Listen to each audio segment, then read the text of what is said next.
You just started splatting out about like music and how you're just coming out of retirement. And I'm like, oh, coming out of retirement. I know. Or Connor said you were in retirement. He did say I was. So when you do it, you did that recording when he came up here. Yes, he came for like a wedding or something. Okay. And he brought his like little studio. Mm-hmm. We went to Sarah Bean's house and he just set up his little studio. He has the whole setup. Right. And so he gave Liam a setup too. So basically this is the plan, because I was telling you, he had called me to tell me about the song, but then to also ask me, are we going to do another song? And I was like, yeah, let's do another song. But tell me how would you do a song when he's all the way in Tennessee and I'm in Ohio? Yeah. Well, so he's basically proposing that I get my 12-year-old brother Liam to figure out his little studio that Connor gave him, record it in Liam's studio in his bedroom, and then send it to his him. way. He can edit it then. And I'm like, I don't know how that's going to work. I don't know. I'm sure Liam will be game. So something about Liam. Every time I go over to my parents' house, he'd be all over it. It was Thanksgiving. We were over playing dinner, and he found any excuse to make sure we could play the piano and sing a song. It's like our little thing. Well, and me and Liam, we blew up on TikTok back in the day. Yeah. Like, how long is that now? 5 years ago? I remember that, yeah. Or Jar of Hearts, we do it every single time. Yeah. We sing it every time. It's the cutest thing ever. It's a core memory. It's a core memory. And now that I have kids of my own, every time I'm like, this could be the last time that we sing and play a song together. So every time I'm like, I don't care. Mom will be over there like, I'm getting a headache. Like, guys, please stop. And we always make time for our songs. It's our little special thing. Yeah. But anyway, so him and Connor Bean had that really close connection with the whole music thing because Liam was gifted this whole set of music stuff from Connor. Is Liam wanting to do something? I think so, but he needs to have like a MacBook. He needs to have like a computer, like an actual setup to be able to hook up all the equipment to it. I don't think he can actually edit anything unless it's like GarageBand, which I don't know if you can even do serious editing with GarageBand. I played with GarageBand years ago, and I thought I was the bee's knees. Playing on the little piano. Yeah, and like the pre-track beats. Literally. I'm like, yeah, this is dope. Literally. And I was like, I have no idea what I'm doing. But yeah. It's nothing compared to his whole system setup thing. Connor's? Yeah, he's really good. I've shot him some songs. I'm like, can you remove the words? He's like, I got you. 10 minutes later. I'm like, I don't even know how you do that. I know. He probably just clicks a button and then he removes just selects the track. it all and then mutes it. Yeah, and then makes a master recording. Because like I shot him a song from a movie I watched. I was like, man, I really like this song. Really? And I wanted to use it in a wedding video. So I was like, hey, here's the song. Like a song he made? No, it was who was it from? Some other famous band, but it was in like a Hollywood movie. And I was like, you wanted just the background I wanted music. just the background music, yeah. Okay. But it had words in it, and I was like, can you remove the words of this? Yeah. He's like, yeah. 10 minutes later, he's like, here you go. I was like, that's so so it wasn't even sweet. His song. Okay, it wasn't one he's of his. A G. No, yeah. But I've used him a lot to help out with some songs and stuff, but he's legit. I miss him. I always tell him, if you come back, we're in the studio. I know, he was back and forth for a while. I know. It would be cool to have him back, but I think it's cool he's in Tennessee because that's kind of like the music capital of the world, basically. I know. You move there to see if you can make it. But away from everybody. And he said he's made friends and stuff. Yeah, so that's good. Yeah. Man, Connor is getting the spotlight. He's a good beat. He's a good beat. Good beat. Well, that's cool. So, everybody, this is Alexia. Hafer or Hafer? Hafer. Hafer. Oh, Hafer. Hafer. Alexia Hafer. Hafer, yeah. Alexia Hafer. Like a wafer. Hafer. Hey, I think it's better than Dickie. Listen. Yeah. You can mispronounce that in really horrible ways. I love Dana's dogs. They have 3 of them. One of them is named Harry. Harry Dickey. Harry Dickey, Poppy Dickey, and Albert Dickey. And we had a Sweetie. Sweetie was a childhood dog. Oh my gosh. Did you ever meet Sweetie? You probably... No, are you sure you never came over for like... How long have we known each other? When did you start going to Northgate? I've been there 17 years. 17 years? Mm-hmm. It's half my life. Literally since I started going there, because my parents got married when I was 6. Well, we knew of each other for a while, but you were still young. Like I remember doing that music video for you and Connor. I don't know how old you were when you were that. I was a senior in high school, 18? Or going into but we like, who was it? It was like, I remember because I don't know if you and my parents necessarily did a lot of stuff together, but I remember you always being around at church. I knew Dana, yeah. I knew Heather, yeah. I'm not saying we necessarily ever did anything together, like as far as like events or stuff with Connor, but I just remember you always being there. And I was 6. So that means you literally watched me grow up. I don't know if it's been that long. 17 years ago, I'm 23. Yeah, but were your parents weren't at Northgate? Yes. Were they? Yes. Oh, okay. Because time flies, man. I know, because they got married there, and I think they. I wasn't there when they got. They were already married before I met them. So, but it would have been that year though, because they got married they just had their anniversary in October. I remember Liam when he was little, but I think you were just busy with school and events and stuff. So like I knew of you through Heather and Dana. Man, you just weren't paying attention. Flashback. No, yeah, I would say more like middle school. Maybe you just got more involved too, I feel like, with the church.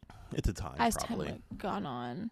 Well, because you were doing a lot of stuff with the church when Josh Seymour was at the church, right? You were doing. When did you start doing photography and like videos and like sound stuff for them? Maybe 10 years ago. Yeah, 11 years ago. I would have been in like middle school age, so that makes sense. I didn't go into like full on professional until like career wise until like for 8 years or 7 years. So have you always done the videos and stuff for the church? No, like, but do you do the reels for them and stuff, like the little videos? I make them, but I don't do like the final editing, like with the word overlay and stuff. Okay. I just cut and crop and shorten them, and then Sarah will do the rest with them. But Sarah Bean, Plotner. Oh, cool. Yeah, she's the official like on staff media. That's cool. Yeah, she took over what my sister Rachel did. That's what Rachel did. In a nutshell. So like kind of manage everything and plan events and orchestrate like the app and the website and all that stuff. Who's the children's ministry director right now? Chelsea. She's a daughter, right? She has a daughter and a son. I don't know if I'm picturing the right person. She's tall, short, black hair, kind of like a bob cut, I think is what it's called. But I don't remember. Yeah, she's been in that position for a couple years, 4 years maybe. I don't know if it's been more than 5, but yeah. It's grown a lot. I remember how small of a group there was when we were it's kids. Crazy. And now there's like so many more kids there. Yeah, it's good. It's fun. It's a good thing. It's fun. So have you always been passionate about music? Is that something that's always been like intertwined with your DNA, with your DNA? I would say yeah, pretty much. Yeah. Like I remember as a little girl, I thought it was so cool when my dad played the piano. When he had his spiky hair. Have you ever seen a picture? I've seen a picture of him in his spiky hair. I vividly remember skinny, spiky hair. He played the piano in one night. It was literally, I will never forget. This was right before him and Heather got married. Okay. So we were living with Nana and Papa, actually. So my dad's parents. We were there with them for like a year. And one night, in the middle of the night, the piano was just playing. And it was just playing and playing. And I was so freaked out. I did not get out of bed. I was a little kid. And I remember asking him the next day, like, Dad, like, what was that piano music? And he said it was the Boogeyman. The Boogeyman. The Boogeyman. And I still to this day, he never actually admitted if it was him or not. He always said it was the Boogeyman. Mm-hmm. But I just remember being so fascinated by how amazing the piano music was. And still to this day, like my dad will sit down and play music, and like me and the kids will sing Phantom of the Opera or like some Broadway songs, drive my mom crazy. Because it's like one of the things that we've always done growing up. So he was always, him playing piano and just being like involved with music from his family had, I guess, kind of sparked it. But then I always loved to sing. My cousins, I would put on performances when we were little kids, and I would sing like Part of Your World from Little Mermaid. And I would make them sit and watch me sing. Such a me thing to do as a kid. But so I was like outgoing, but I was also shy. Like for the people that I was close with that knew me, I was very outgoing. But people that I didn't know, it was I don't know if that makes sense. Like and I still feel that way for the most part. Like people that I don't know, I'm not as like just going to be confident to do something. Right. The people I'm comfortable with, I feel more open to just be, I don't know. So I loved putting on little performances and whatever with my cousins, and we always grew up playing together. And then once I was able to start orchestra, I was 9. So I was in 4th grade, and then I played all throughout my whole music career, and I actually almost gave it up, and my mom was like, no, you need to push through. Like, I remember being in 8th grade. I was like, oh, I don't want to do it anymore. It's so boring. It's so whatever. She's like, oh, just trust it. Go into it and go into high school. Try doing it and see if you like it. And I got first chair. And I was like, oh first my chair gosh. is like the best of the viola section. It means that you are the best player of the section. Okay. You are the one that is producing the sound closest to the audience. You I are gotcha. leading the group. So whenever you would go, so it didn't apply because in first year you can only be in concert orchestra. So it's just like anyone can do it. Okay. After that you audition. So there's the concert for the people that maybe even up through senior year, they just stay in concert orchestra. Mm-hmm. There's symphonic, and this is at Hayes, by the way. Okay. And then there's Hayes Players. And Hayes Players is a very small group. It is very like elite. You do like quartets and small performances throughout the whole year, yada, yada, yada. So go into, I don't know what year it was, but I think it was junior year, ended up being first chair of the Hayes Players. Mm-hmm. And then I also was in the Hayes Singers, which there's like 5 different choirs. Okay. So really high school was when I like blossomed really into doing the music stuff. Okay. I always wanted to do like the musicals, and I feel like I would have been more into it. I probably would have majored. I wanted to major in music in college, but I kind of had external forces that I kind of maybe felt swayed that it wasn't going to be like a smart financial choice. Yeah. Because it's hard to be successful to even like be a music teacher or be on Broadway. Like it's really hard to make it. Yeah. So, I mean, the practicality of it was not really, but it always had some sort of like, in another life, my dream would be to do something with music. See, it's funny all the when time. you were doing like, you know, you said like when you were a kid, you'd have people watch you sing like Little Mermaid or something. Yeah. Me and my friends were playing Jackass. We would film ourselves doing stunts, and we had so those unfamiliar with old VHSs, you had like the standard VHS tape. Well, the camera we had, I think I got at a garage sale down the street, and it was like $10, and it took like mini, I forget what they're called, like VCS tape. So it was like like a smaller VHS tape that you had to put in a bigger one to put in a VCR. Yes, so we had that, and we would film our stuff like jumping off a roof on the ground, using umbrellas to jump off. Like you and your friends? We would like ride our skateboard down the road and then throw rocks at each other. Like, and I remember one time, my friend Adam and I was on the skateboard going down the road, and he picked up a handful of rocks and he chucked it in my head, and a rock hit me right here on the nose, and it knocked me out. And yeah, so like that was my childhood, because like growing up on Jackass and seeing you know those idiots do the stunts they do, and it's like, oh, we could do that. And then were you a class clown in school, would you say? Were you always trying to goof around? I don't know. I like to think that I was the less serious in the class. Fair. But I also had a very, very close knit of friends. So like even in elementary school, there were like maybe 6 or 7 of us, and we were just super close. Like we were hanging out every weekend. And I remember one time. Do you still have any of those same friends? No, we all grew apart and did our own thing. So, isn't that sad? But we would film like horror movies. Like we would write a skit and make horror movies, and we'd film them, and like so like that was our show and tell growing up. And they were some of the dumbest stuff, but those are like core memories. So like when you ask me if I've always been in like media and stuff, I've always been intrigued to capture motion. Yes. But then I think there was a bit like when I moved down here, to like the Delaware, Columbus area, it was still in the back of my mind. I just didn't have any money to get a camera. Like I was like, so what were you doing for work?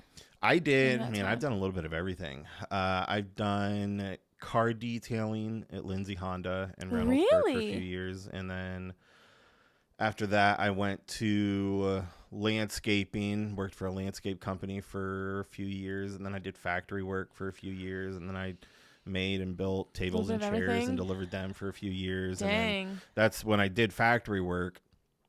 I did that for 5 years, and that's when I started making like good money. Right. So then I was like, oh, I can afford to buy, a camera gear and stuff. So that allowed you to invest. That allowed me to invest in my first Canon Rebel T6i, which is a crop sensor camera. So do you do media stuff full time now? Are you able to like solely? Oh yeah, I've been full time for 7 years, I think. 7 years you've been able to make a living off. That's amazing. Yeah, it's fun. So do you feel like your young self, if we're to look at you right now, do you think they'd be proud? Like your young self making little Jackass videos. Do you think that they saw you at this moment? I think in the business world, like because I mean, that's one thing about being an entrepreneur. Yeah. You know, I guess you could say I had mentors in a sense. Like Chris is one of the ones where I was right in that weird balance of like, I was starting to get reoccurring work and starting to get bookings. And I was like, I'm thinking about doing like, you know, people pay whatever they want, because I was unsure of just what business looked like. And he's like, you don't want to do that. No. He goes, file an LLC, make it a legit thing. And I was like, okay. And I did that. And luckily I did do that, because I don't know where I would be at today if I didn't have like that kind of mentorship or somebody in my life to go, don't do that. Like, you don't want to do that. Do you believe in fake it till you make it? Do you think that's applicable? I started that in the beginning, but then it's like, it's a cop out, I think, from really engaging in the experience that every business owner or entrepreneur is meant to have. So I tried that. Like to this day, I still don't even know what that means, but I think the whole fake it. I mean, there was an era where like people were like, fake it till you make it, you know? And it's like, no, like, cause I want to experience the experience that I had. And being able to go, when I post something or when I add something to my stories or share something to social media, it's like, this is legit.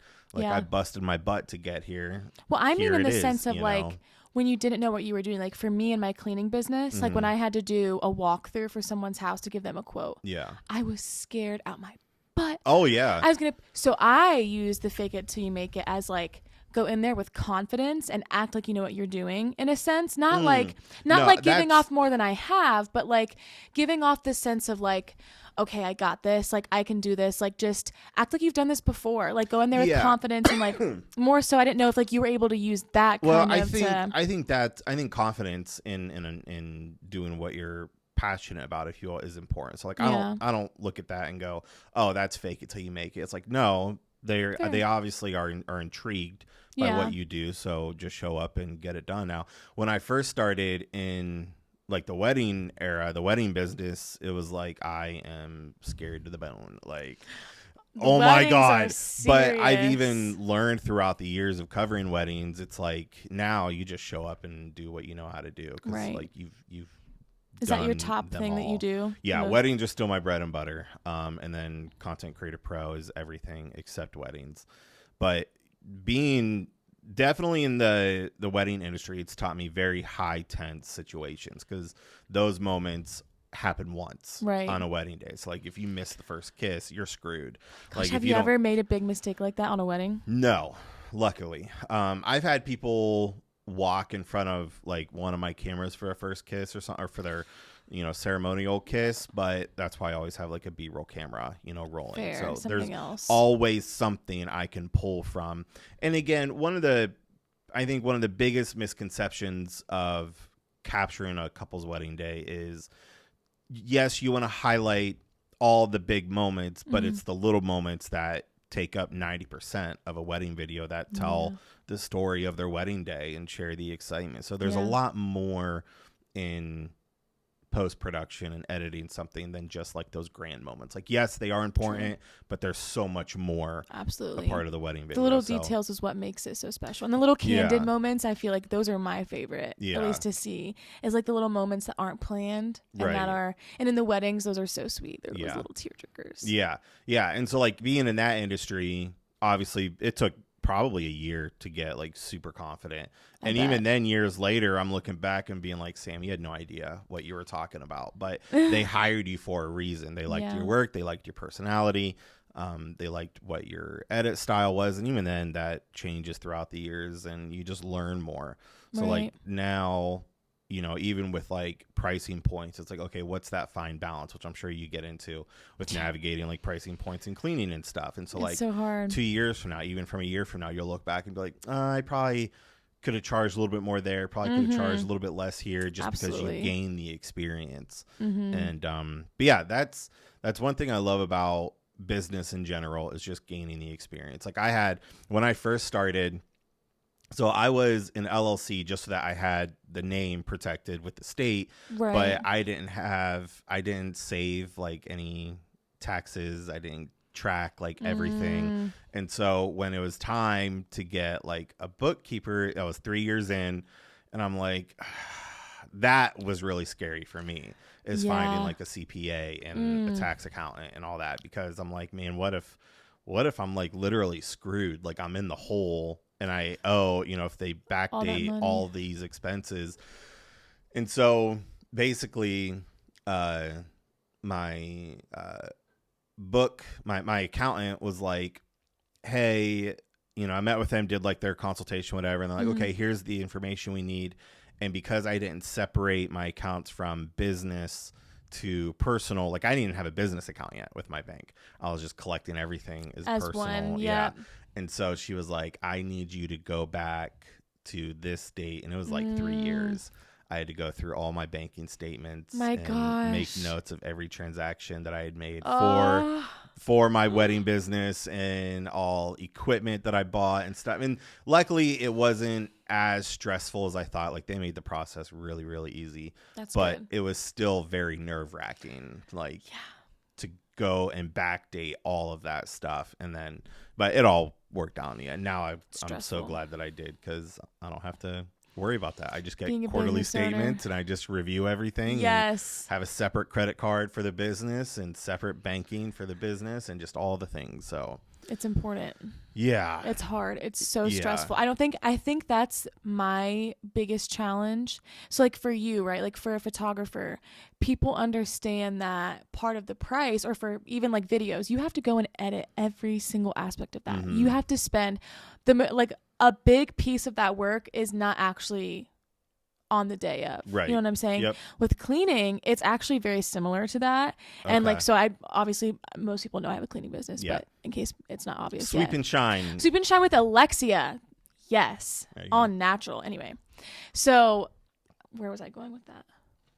Talking about photography. Oh, yes. So I've had people in the past, like especially like in my first year of cleaning, which we're going on to year 3 now, which is crazy to me. But people would question like my pricing, and I was literally, it was like one of my clients that like were already at such a low end of things. Like I had been trying to like figure out how do I go about this? Like I don't want to drop this client because they're super sweet, but I'm not making enough money to like actually like make profit off this. And so I was trying to explain that like in order to actually like come to a clean, I have to purchase all the supplies. I have to go make all these orders and go grab all the things, wash all the rags, do all the laundry. We have Airbnbs. So I have to bring all the towels, all the sheets with me, do all the stuff. I have to coordinate. Every single client gets a customized cleaning plan. I message people. I'll be up until I message people at 11 o'clock at night.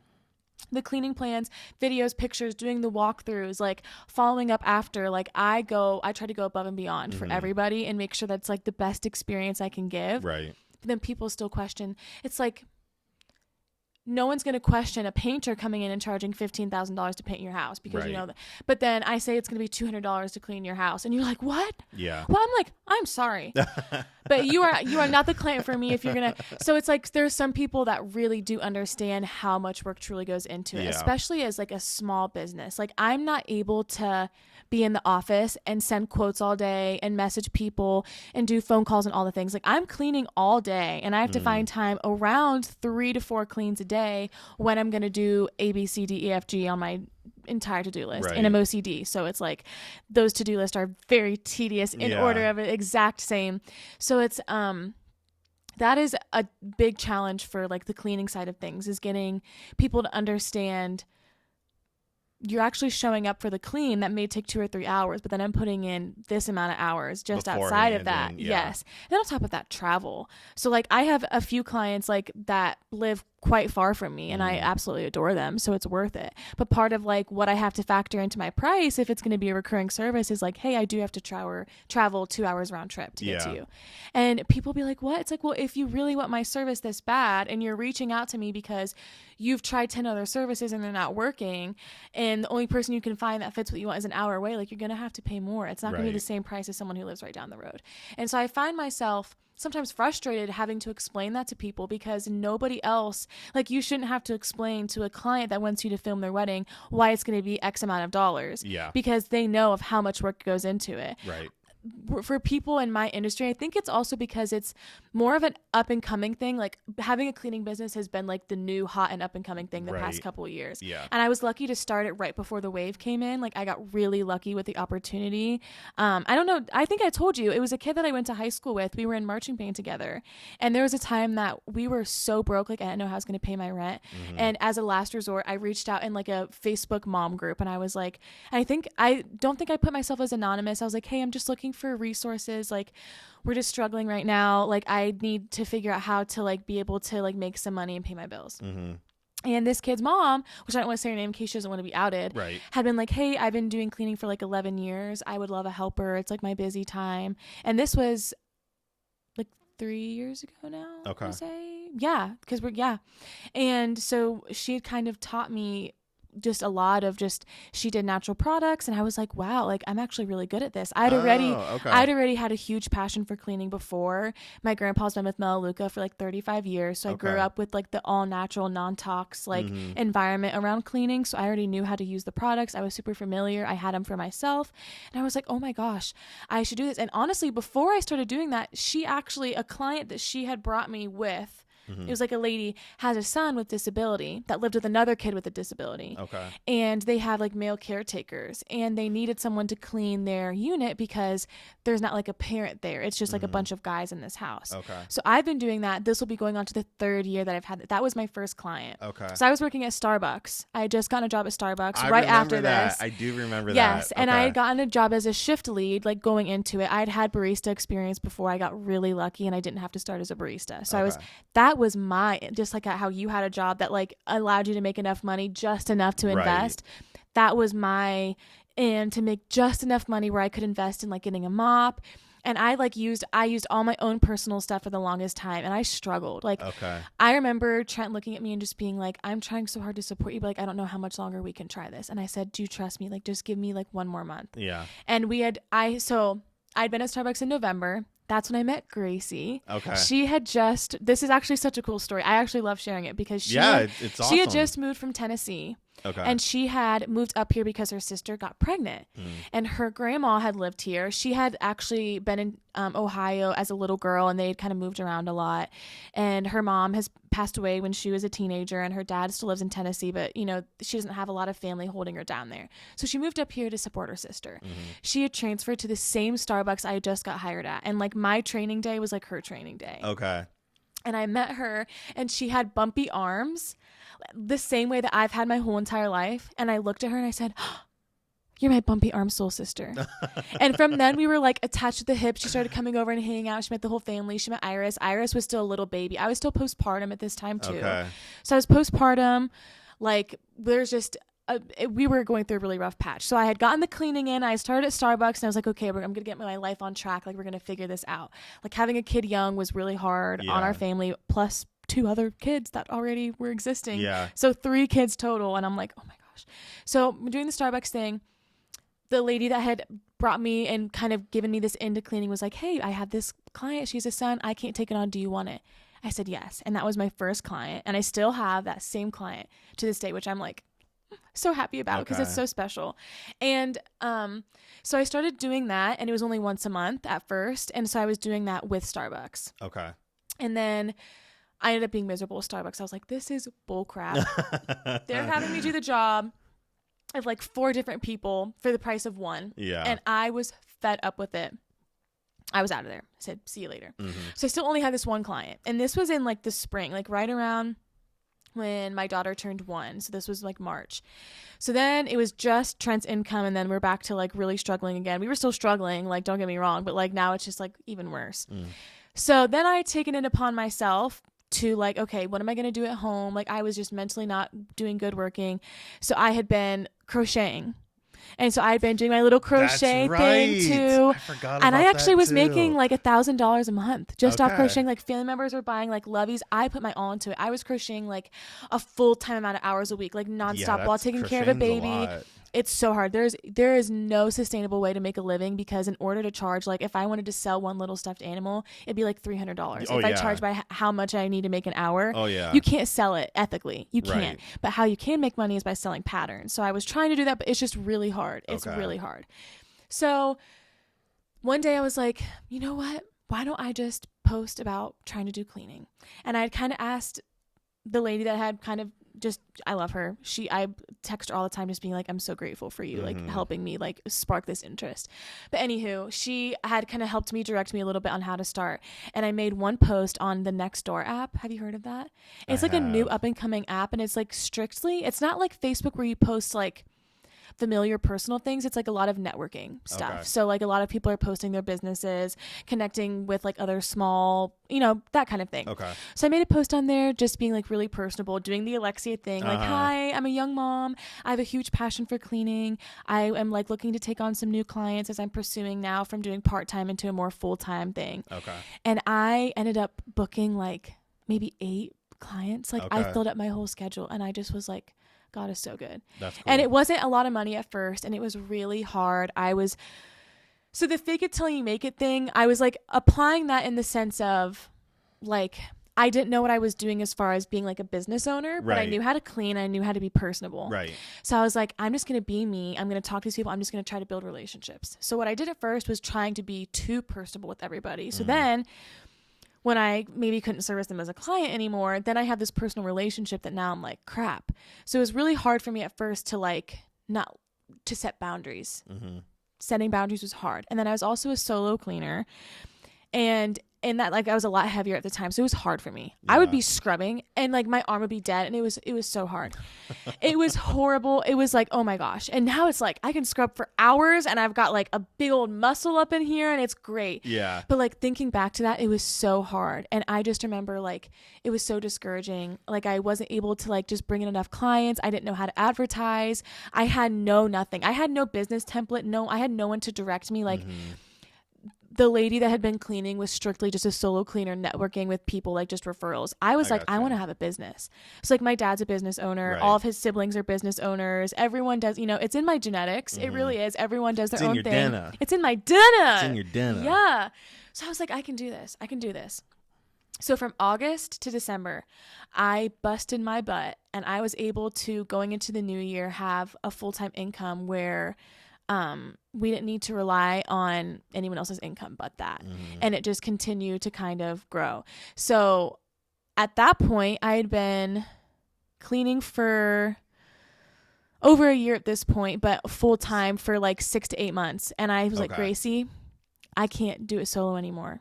Like, she was miserable at her job. She had quit her job, and she didn't know what she wanted to do. And I was like, just come work with me. Just trust me. Just come clean with me. And she hated it at first. She hated it. And now she loves it. And now we're both clean freaks. Yeah. And we do it together. And the biggest thing is that we have such a close bond, and people that we clean for see that. So then something else about our stories, not only do we work together at Starbucks and I was her boss, but her grandma's best friend, right, was my grandparents' house cleaner. Her grandma's Connie best Butler. friend was... Why don't I know that name? She went to Northgate. You know her. I know that name. Yeah. She had dementia, I think. Oh, Alzheimer's. yes. Okay. You know her. Yep. Yeah. Is that not That's so wild. Crazy? So also, Gracie's mother had some sort of connection. Someone from Gracie's family had a connection with Northgate. Okay. And I don't want to go too in. It's kind of her personal story, kind of a tragic death with her mom. But it's really crazy how... stories. When did you officially go full time into the cleaning? I had started posting in July of 24. Okay. Full time. And I had started, so it's been 2 full years. We're at the 2-year mark of 2 full years. Okay. So how many are you now? Because depending on what a client wants, for house or business, between different price points. How many clients are you cleaning during your busy season for like Monday through Friday, as opposed to like this past week? What is a slower season, I guess? The slower season is, maybe the winter, like February to like back to like summertime ish, which I still have all like my recurring people. Like I still have outside of the first person I cleaned for part-time, when I started advertising full-time, 3 of the initial 8 people that I had initially booked as a first time, like I still clean for to this day, and they're recurring services. I think currently right now we have about 30 families that we clean for every month, like on a recurring basis, whether that's awesome. Once or twice a month. So then like this past week, Thanksgiving, we had like 3 cleans a day, 4 cleans a day. Yeah. Like back to back. Like right now is from mid of November through like New Year's pretty much is like our super crazy busy. Everyone wants to clean for the lowest price right before the holiday, right before everyone comes, and it's crazy, but the money is like, it can be great if you find the right people. So now it's like, now that I've been doing it for a long enough time that I have like solid reviews. I have people that can actually testify that like I'm a good person. I'm not just stealing money, and I'm not just, doing a horrible job. Yeah. Or like trying, whatever I'd be doing. Yeah. Now that I'm more of a solidified business, I'm able to kind of pick and choose my clientele. So now instead of just accepting every job because I have to, because I need to pay the bills, I can actually have a conversation with someone, and if the vibes don't feel right, or if they continue to cancel on me, I'm sorry, I'm not going to service you. And because if they cancel, then that's a gap that you all the time I put in, someone to fill that exactly, and that's why I have to have cancellation policies, and I have deposits and I didn't do that for a long time, and I had people that tried to refuse to pay for like a whole move out clean, or horrible things happen, and I was like, I cannot risk doing a whole entire. So now if someone really takes me seriously, they have no issue, no question about it, to pay a 50% deposit for their clean, and that also gives me the peace of mind that they're not just going to cancel. So I have had hard situations with clients, like people that just kind of like still want to take advantage in a sense, but I feel like now compared to where I was, and I still have so much room to grow, but I've come such a long way in how I go about just handling. Well, that's part of that's, I'd say that's like half of the business is like navigating conversations with people, navigating the language, navigating, the professionalism that you display prior to cleaning, but then also after cleaning, and just all the little things, right? Like all the little things that it takes to plan and do everything. It's a lot. So yeah, 3 to 4 clients a day makes for long days. In the slow season, we always will have 2 clients a day for the most part, Monday through Friday. In the busy season, we're sometimes working like 2 weeks straight because we have Airbnb turnovers. If it's a quick turnover, we're able to make the one that we're doing right now, if it's a bad turnover, like it's a flat rate, so it's $150, and it's like they have a few beds, but if we're in and out of there and the guest stayed for 2 days and we're able to do a touch-up clean with myself and Gracie, we're in and out in 40 minutes. And that's like a really profitable clean. And then sometimes it's really messy and the people destroy the place, and I make nothing because I have to pay for the hours for my help and for all the supplies. But if that's on a weekend, I don't ever want to turn down that income, especially for like Gracie either, because now she's at a point where like I'm trying to schedule like my wisdom teeth removal. They're growing into my cheeks and into my jaw, and like it's causing me pain now. So I've been trying to hold off as long as possible. So now I'm getting ready to plan the surgery. So like that's one of the cleans that like she can confidently do by herself, even if it takes her a little bit longer. She makes some extra money. I'm still able to make a little bit of money, and I know that she can do a good job on her own. So that is really, during the busy season, that's what causes us to work on the weekends. So we did like an 11-day straight while we were like half the week we had a cold and we were down bad sick, and we just had to keep like trekking through, and then the car wouldn't start. We were stranded, and then it was all the little things on the other side that don't make it fun. Well, and like Trent, a couple months ago, we were in the car getting ready to go to the fair, and there was a bee in the car, and he went to kill it, and the whole window shattered. Oh, that's nice. Then the next week, the other window on the opposite side broke, so I had to get 2 windows replaced. Then listen, don't get me started on I did a ball car joint insurance and replacing. This is just a fake cup. No, it's real, but that's unopened. You can open that and have a water. Sorry, I meant fake cup is like, is this just for show? No, it's real. I had my coffee. These are real mugs. Real mugs. Sorry, not. They're real. You want it to be proper, like am I meant to use it? No, you're using it. Am I meant to like pour water in it and then sip from it and like advertise it for you? You can use that or the bottled water. It don't matter. But yeah, so how'd you go about finding, like, I'm curious to know like how you went to find like like the cleaning supplies and stuff, like what makes, I mean, obviously if you use like the harsh chemicals, you know, versus like the all natural organic things and, you know, that nature, which people are more prone to choose like the natural base chemicals. It makes me stand apart. Not very many people do it. Yeah. It's not just the actual cleaning product, it's the supplies too. So like when I started, I had a plastic caddy, I had the little Melaleuca spray bottles, I had like a little sponge and whatever. Now you see us come in, we've got a professional grade mop with a system that is very efficient. It spins on the bottom, so like you see the O-Cedar mops at the store as a professional mop. The mop I have is designed by a small business who the mop is double the cost, but when you put the mop in the water and you push it down, the mop rotates in the water. So it's cleaning the mop head in this instead of just dipping it in there. And then you're wringing it out. So like having that versus just like a flat mop, like that makes the clean in the floors like all the much better. Having quality scrub brushes, having like now we use the professional Zepp bottles. So like Zepp is a huge company for professional cleaning supplies. They're nozzles and the spray lets out like 3 times as much product in one spray than like your average bottle. It doesn't break as easy. Okay. So like over the past couple of years, it's been investing in that, trying different vacuums. A lot of what I've learned has come from like socials of other cleaners. There's a lot of other people that post their videos and I get a lot of inspiration on like different products to try. But all the cleaning supplies, I've tried other brands and I always come back to Melaleuca every single time.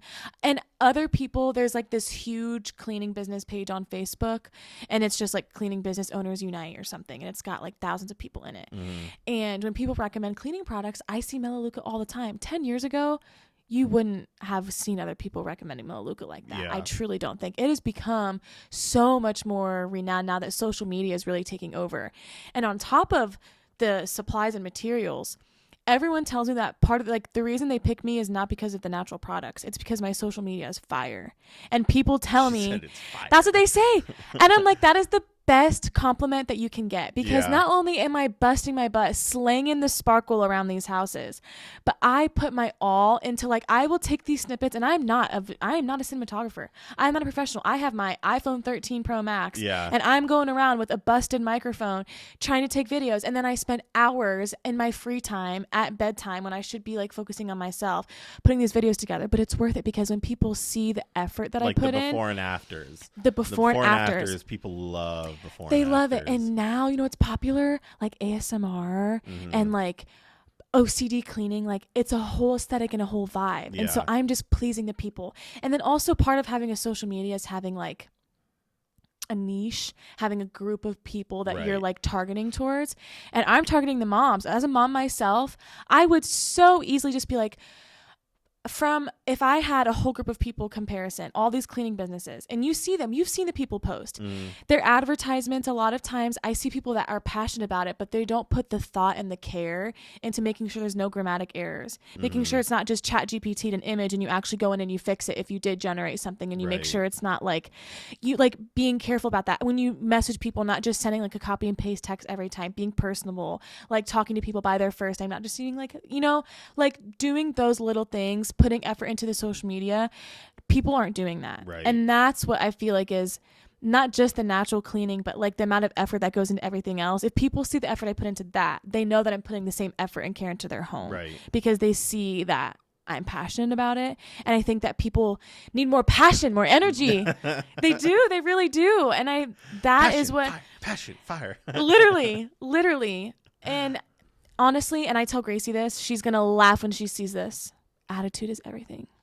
It is. It is everything. That on like having the good supplies and I'm like, oh, this is all great. But attitude, if you show up to a house and you're in a bad mood, like imagine if I came in to clean and I'm like, I'd be like, what's this chick's problem? Literally. Like why are you coming to I'm paying you? Like, no, I'm paying you to be in a good mood and to lighten my mood and lighten my house. Like part of the job, that's why it's such a hard job. And that's why there's a high turnover, because you have to have a good attitude. You have to be smiling. You have to clean well and you have to do it good every time. You can clean for the same person for 2 years and you mess up really big one time. They're just going to be like weary about it. And that's where it's like the stakes are high. And so I'm like, This one guy was really like driving me crazy and texted me because he had this glass table and he tried to say we didn't test it. We're not going to say who that was, but it wasn't super crazy. I'm just, but like other people.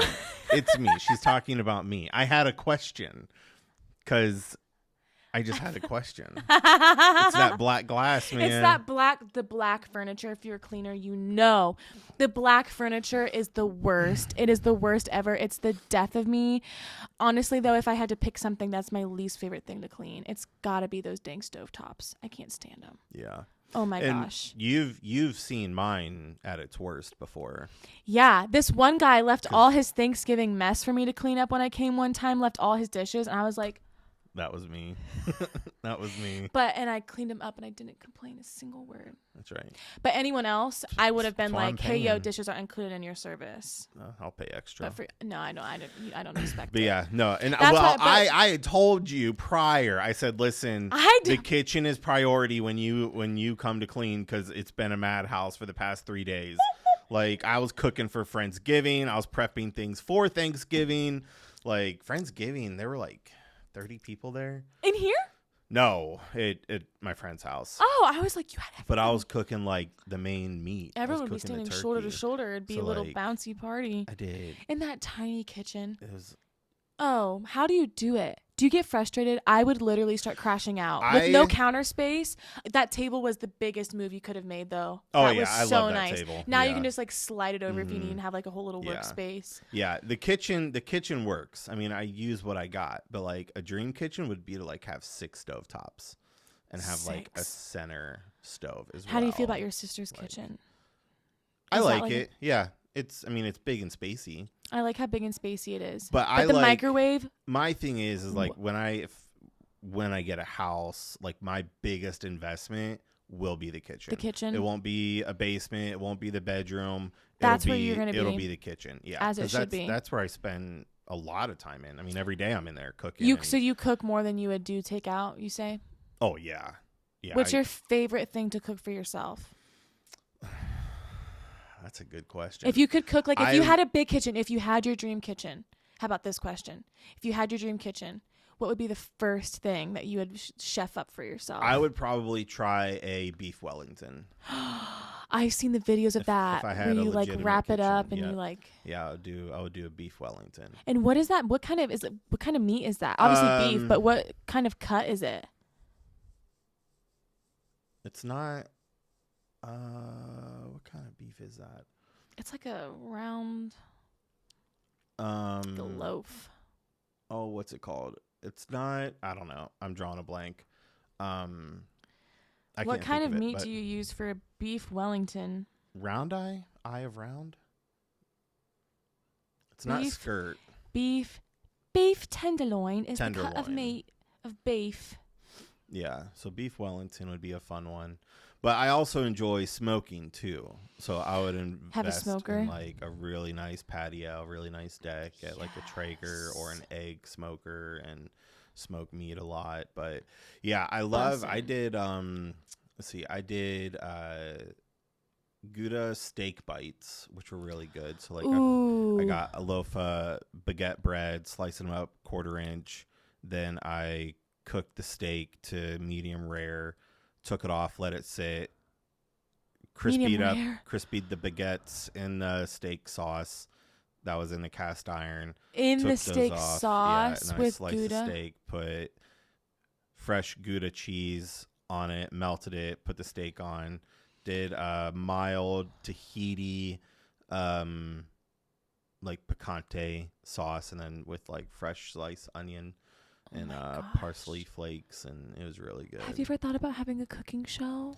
No, but people tell me all the time, like, you need to start recording what you cook and stuff. What if instead of having, you know how people do the cooking shows and like you have a guest come on and then you just like talk while you make stuff? Like, you could totally like have a recipe prepared. I'm a perfectionist when it comes to stuff like that. So like I would need even to like rent out. I would want a really nice kitchen to rent out, but then I'm bringing in the gear. Then I'm editing everything. I'm recording everything. You'd have to have help. Yeah, I would need like a producer to do that. But just because that's my level of excellence. Like I would want it to be done well. Right. But my friend Justin, I invited him on. He wants to come on, so we might do something different where we cook something up, and it might even be at his house. But yeah, even if you do like a dessert or like something simple. It's such a long process. I don't do desserts. You don't make any desserts? I don't dessert, you don't bake? And I don't bake. Nope, I don't bake. The only thing I'll bake is like homemade pepperoni rolls, which are really good.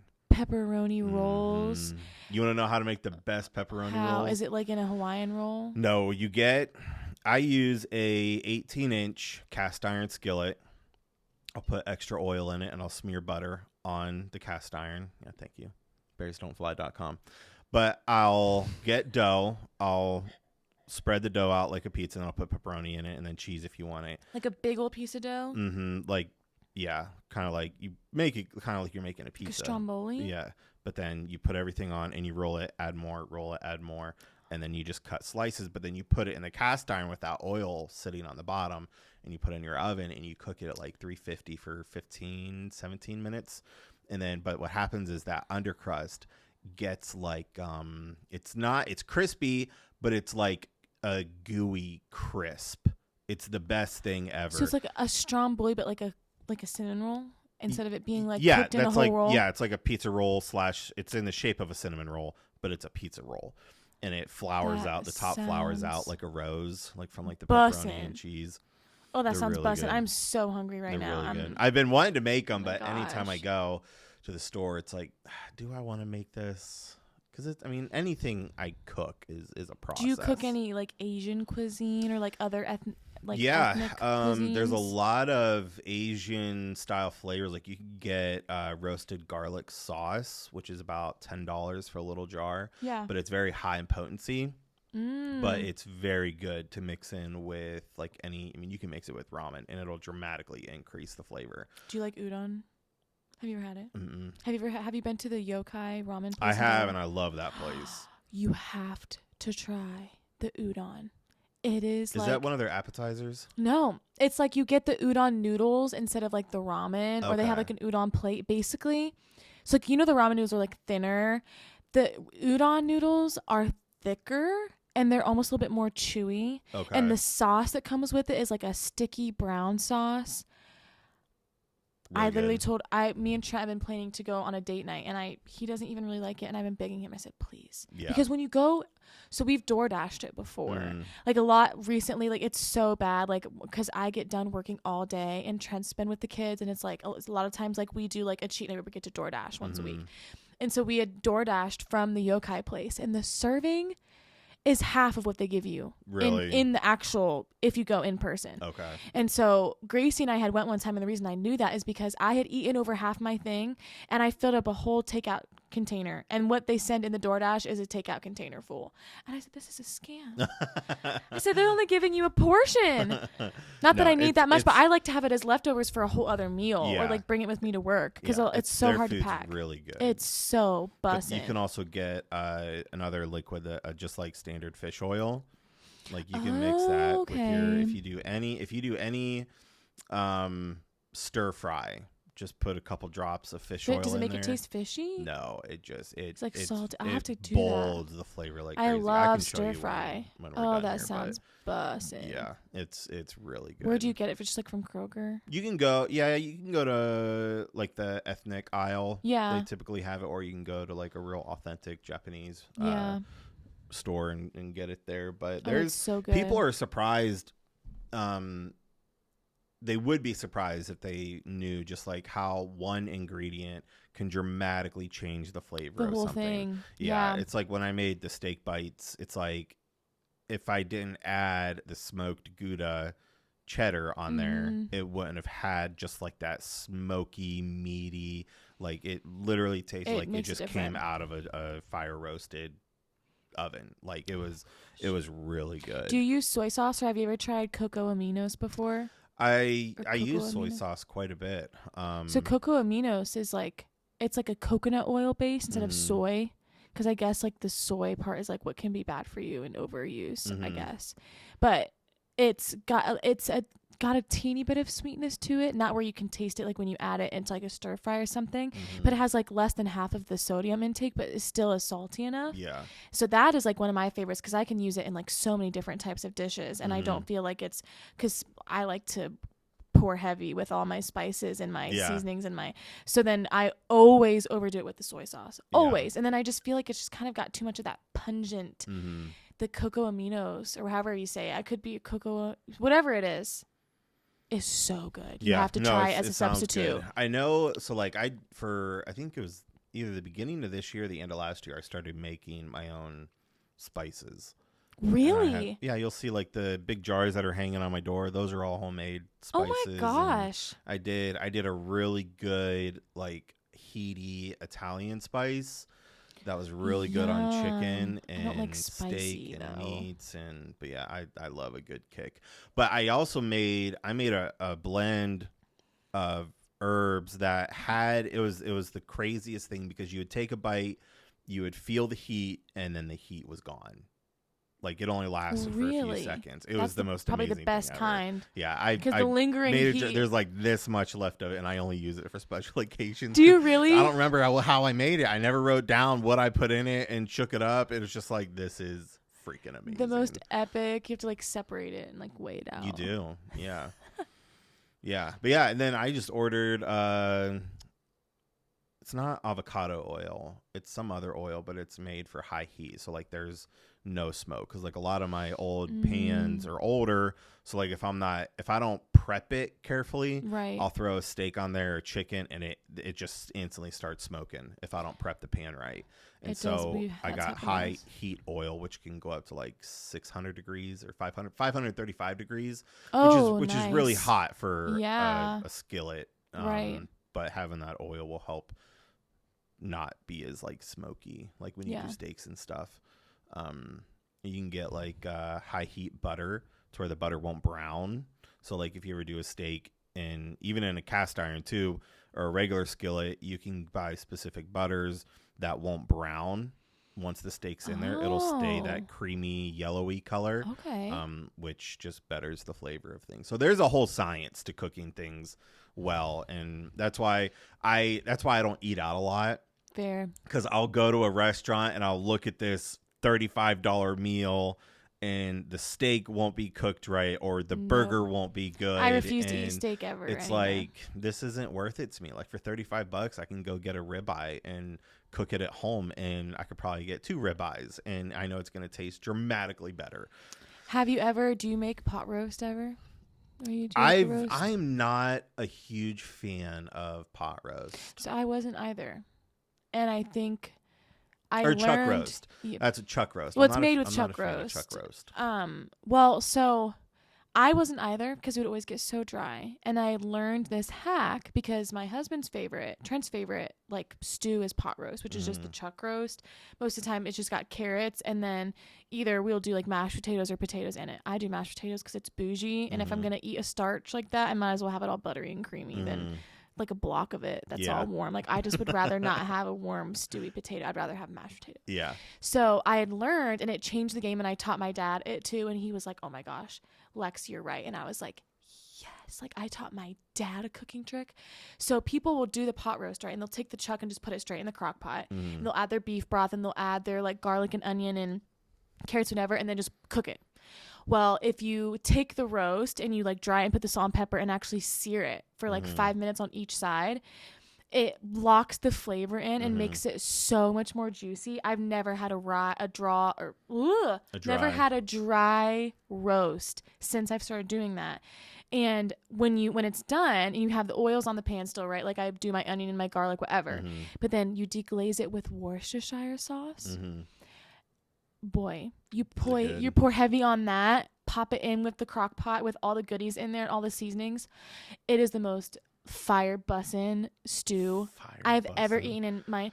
And I feel so bad. I think that my mom didn't grow up eating a lot of garlic because her sister is like really, really sensitive to it. Like she'll go to the hospital over it. So her parents never cooked with garlic. So she never cooked with garlic. As a kid, I never ever really liked pot roast or like the flavor of it necessarily. And then I learned as an adult, I'm obsessed with garlic. And literally garlic can change any meal. I could never be a vampire. I could give me all the garlic, I would put everything in garlic. Well, so then I felt so bad because I made a mac and cheese thing and green beans, and I put a crap ton of garlic in it, and I brought it to Thanksgiving at my mom's house. No one told me who was coming to Thanksgiving at all. And guess who shows up? My mom's sister. And I had to go tell her, I'm so sorry you can't eat the green beans and the mac and cheese. I put garlic. And she said, oh, it's fine. I'm used to it. And I was like, I did not want to be that person. Like, oh, and the green beans were so good, but like they wouldn't have been so good without the garlic. But like I could have also just put like a little bit on the side. Yeah. Without the garlic, but I didn't know. Yeah. Yeah. Garlic. So another issue I have is like when I cook, when I do like meals, I always make too much of it. Because it's really hard to make like one especially person. with the meals that I cook. Like I'm not going to put on, I did steak bites too one night where it was the same concept as the steak bite, only with shrimp. So like I'm not going to throw 3 or 4 pieces of shrimp on a skillet, only cook 2 quarter-inch sliced baguettes and then call it a day. Like, no, I'm going to make a dozen. Right. And so what's funny is, so Mike Bean just lives down the street. So like anytime I have close. Extras, I just call him and be like, hey, you home? Like, you hungry? You know? And he's like, bro, let's go. And there was a time, I think it was earlier this year, where I was cooking something every day and I just had an abundance of it. And I was texting, I'm dropping off, you know, I went through a burrito phase where I was like trying out all these different burritos and meats and cheeses and blends and all the things. And now to a point, I've done it so much. Sarah is kind of like a picky eater, but now it's to a point where he's like, bro, anything you give me, Sarah wants to try, and she genuinely loves it. And I was like, really? That's sweet, you know. That is the type of compliment, right? Yeah. So yeah, it's fun. The shrimp bites, I made one of their workers try it, and she's like, do you cater? And she's like, I'll pay you to cater. And I was like, I don't do catering yet. Yeah, no. And she's like, yeah. Not and I was my like, well, it would be nice, but I could see you also having things. like, have you ever thought about doing like a food truck? Oh, I would love to have a food truck. That'd be fun. My gosh, you could totally do that. Yeah. You seem like you'd be so good at it because part of with the business you have to have the personality, and right. you have the type of personality where like you have to be persuasive, you know, like in a way, not like, in a bad way. Just try. Yes, you have to. Like when I'm talking to people, like my friends and like family always tell me that I'm very convincing. Like when I like something and I'm passionate about it, when I'm describing it to other people, they say that they're very convinced to want to also try it. Like I'll tell Grace, like, oh my gosh, you have to try this lip oil I got. Like, oh my gosh, it's so beautiful to me. And she's like, let me get some on right now. Yeah. That is the type of energy you need in a business to get real people in, bring them in. You could so do that. Maybe you should talk to Sandy and Jeanette and get some like little tricks from them. There's a whole process. So like to do, I mean, you'd have to. I know there's a lot that goes into it, but like, what if you found like a little something on Marketplace or something? You never know when an opportunity could come up. Maybe I support. I will be the first one to come taste test. You'll be the first. I know you've customer. got me. I'm like, my mouth is salivating over here with these steak bites. Yeah. Oh, they were so freaking good. So good. But the other issue is too is like, you know, I mean, and we see this with like downtown Delaware is like, you know, what new restaurant do we need? Like everybody said we need a steakhouse, and Texas Roadhouse is not a steakhouse. I just want to make that very clear. The sears on their steaks are fake. Like it's not a real steakhouse. Food can be good, but it's not real. But if we were to get a legitimate steakhouse, you're spending $50 a plate. Like, and it's at least it's for good steak, I understand. Good. I asked my dad what he wanted for Christmas. You know what he told me? Wagyu. He said meat. Meat. I said, well, what kind of meat do you want? Get some Wagyu A5. I was like, do you want me to go to a butcher shop? He's like, well, I like this kind and this kind. I was like, Dad, that just makes it easy, I guess. Like, I even told him if I were to show up with 2 giant chuck roasts for him, his day would be made. Oh, yeah. I just need to bring a 24-pack of Pepsi, a couple chuck roasts.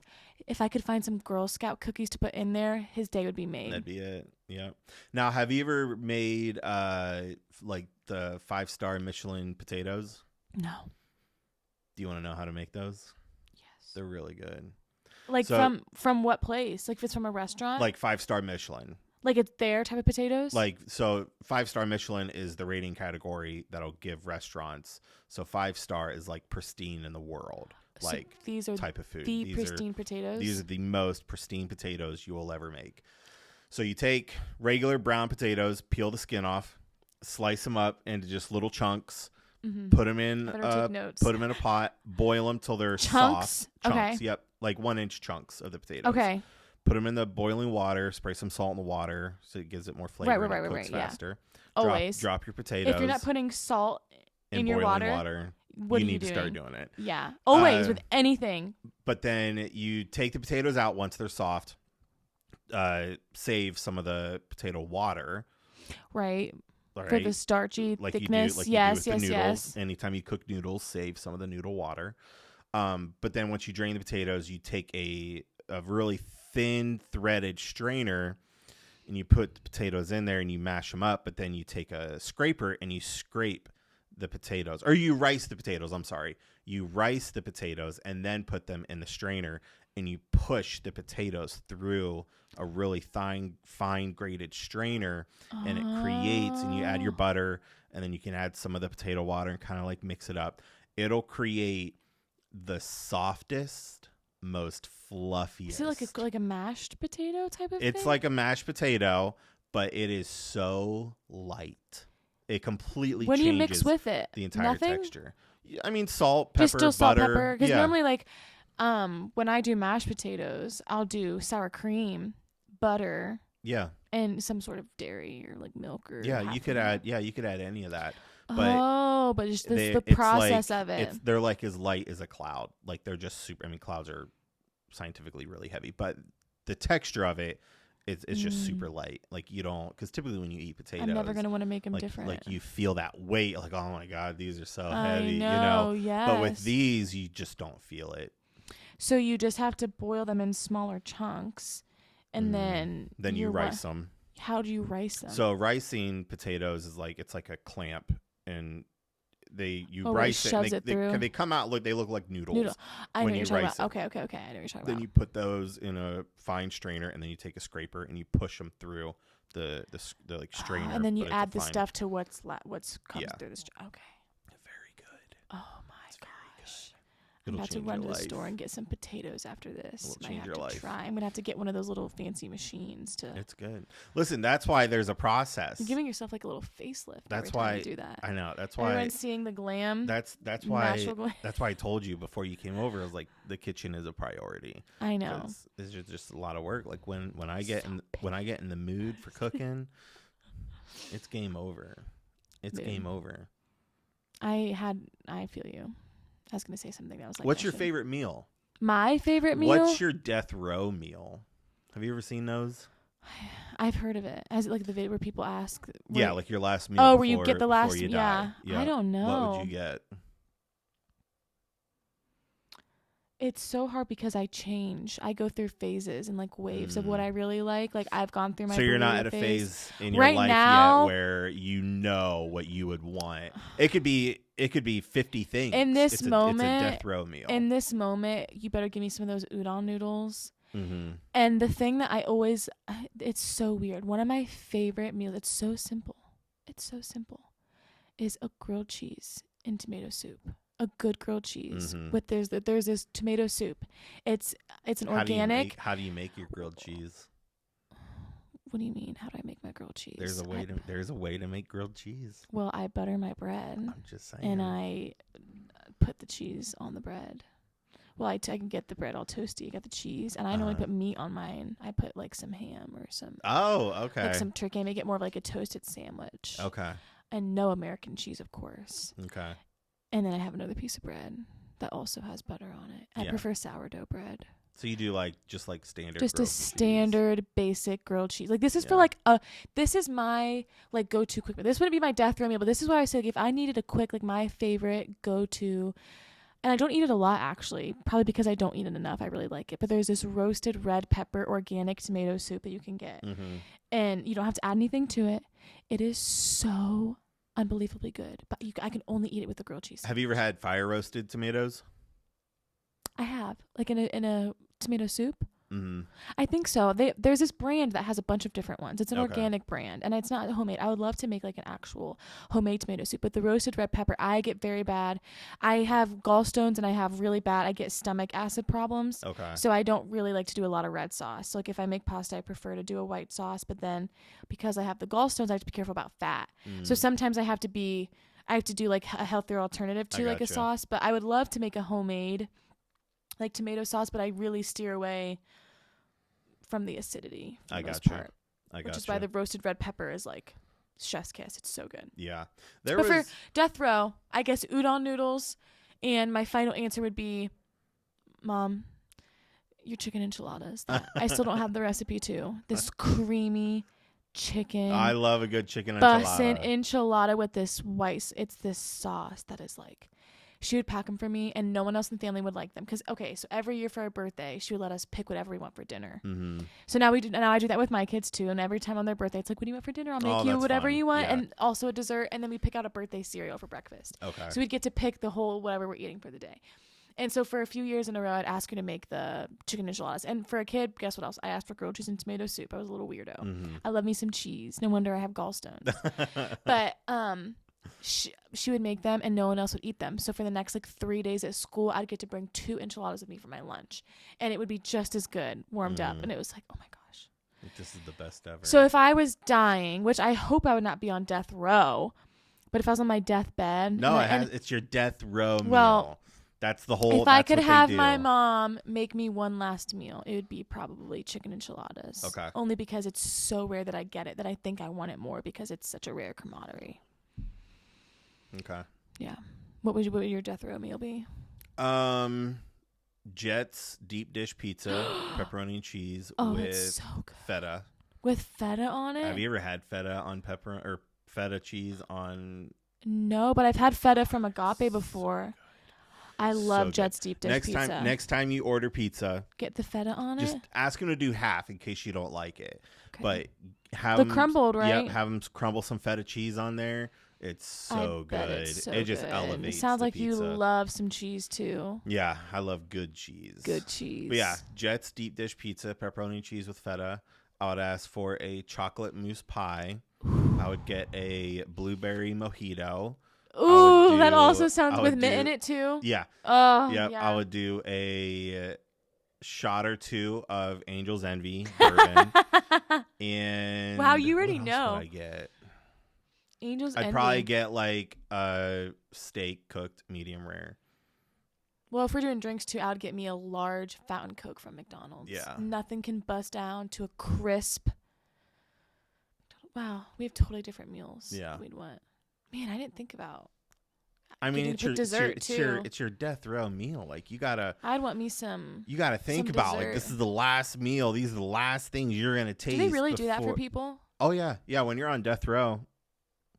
Yep, right before you're about to shoot the bucket, they go, "What do you want?" And they deliver it. I heard that they only do that because it makes the people taking the life feel better. Do you think that's true, or what do you think I don't know.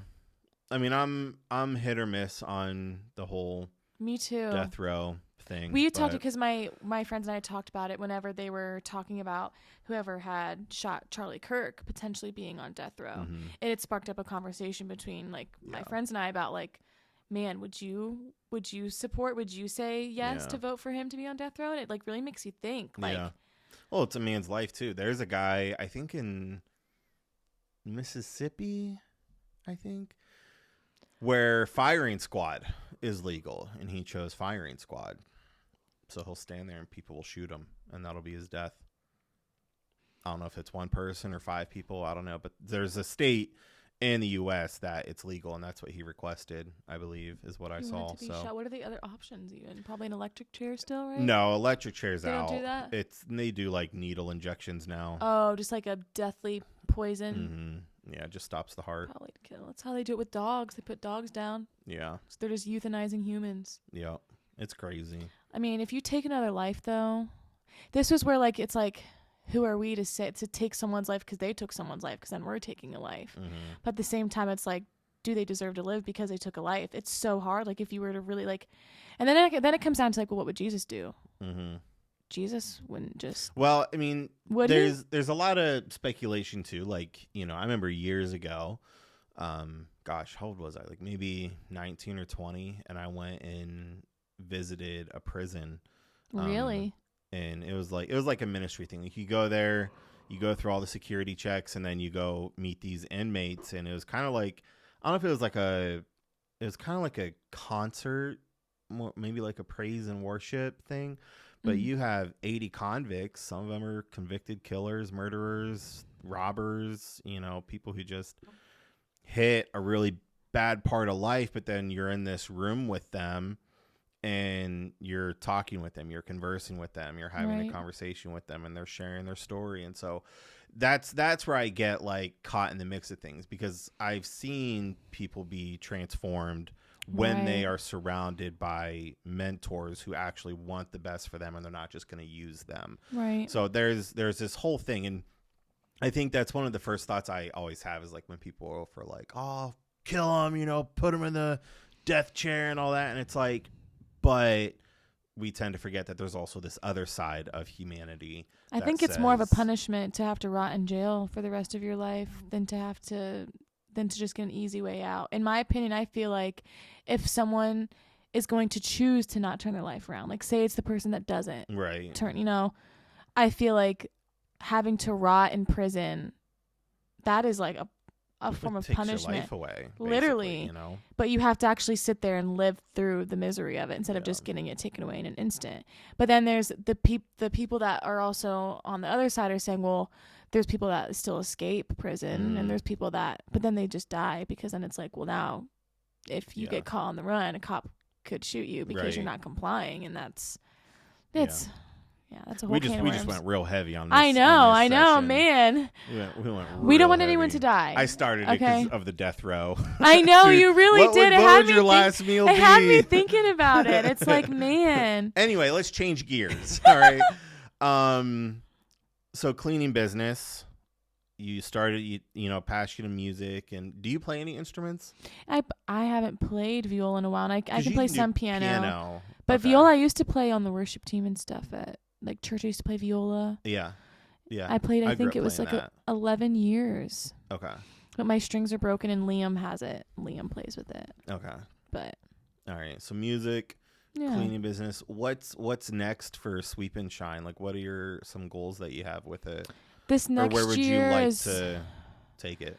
I mean, this next year, I'm focusing on having like some extra.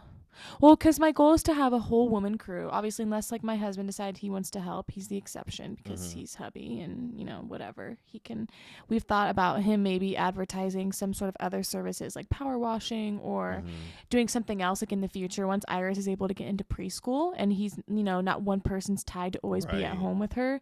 But right now, like, it's got to be hard for the guy because he's being the stay-at-home parent, stay-at-home mom, and he's having to take care of Iris during the day, and I'm the one going out and working. And we have done it the other way, but obviously I have been able to have this opportunity where I can make more money than 2 or 3 jobs that entry level combined.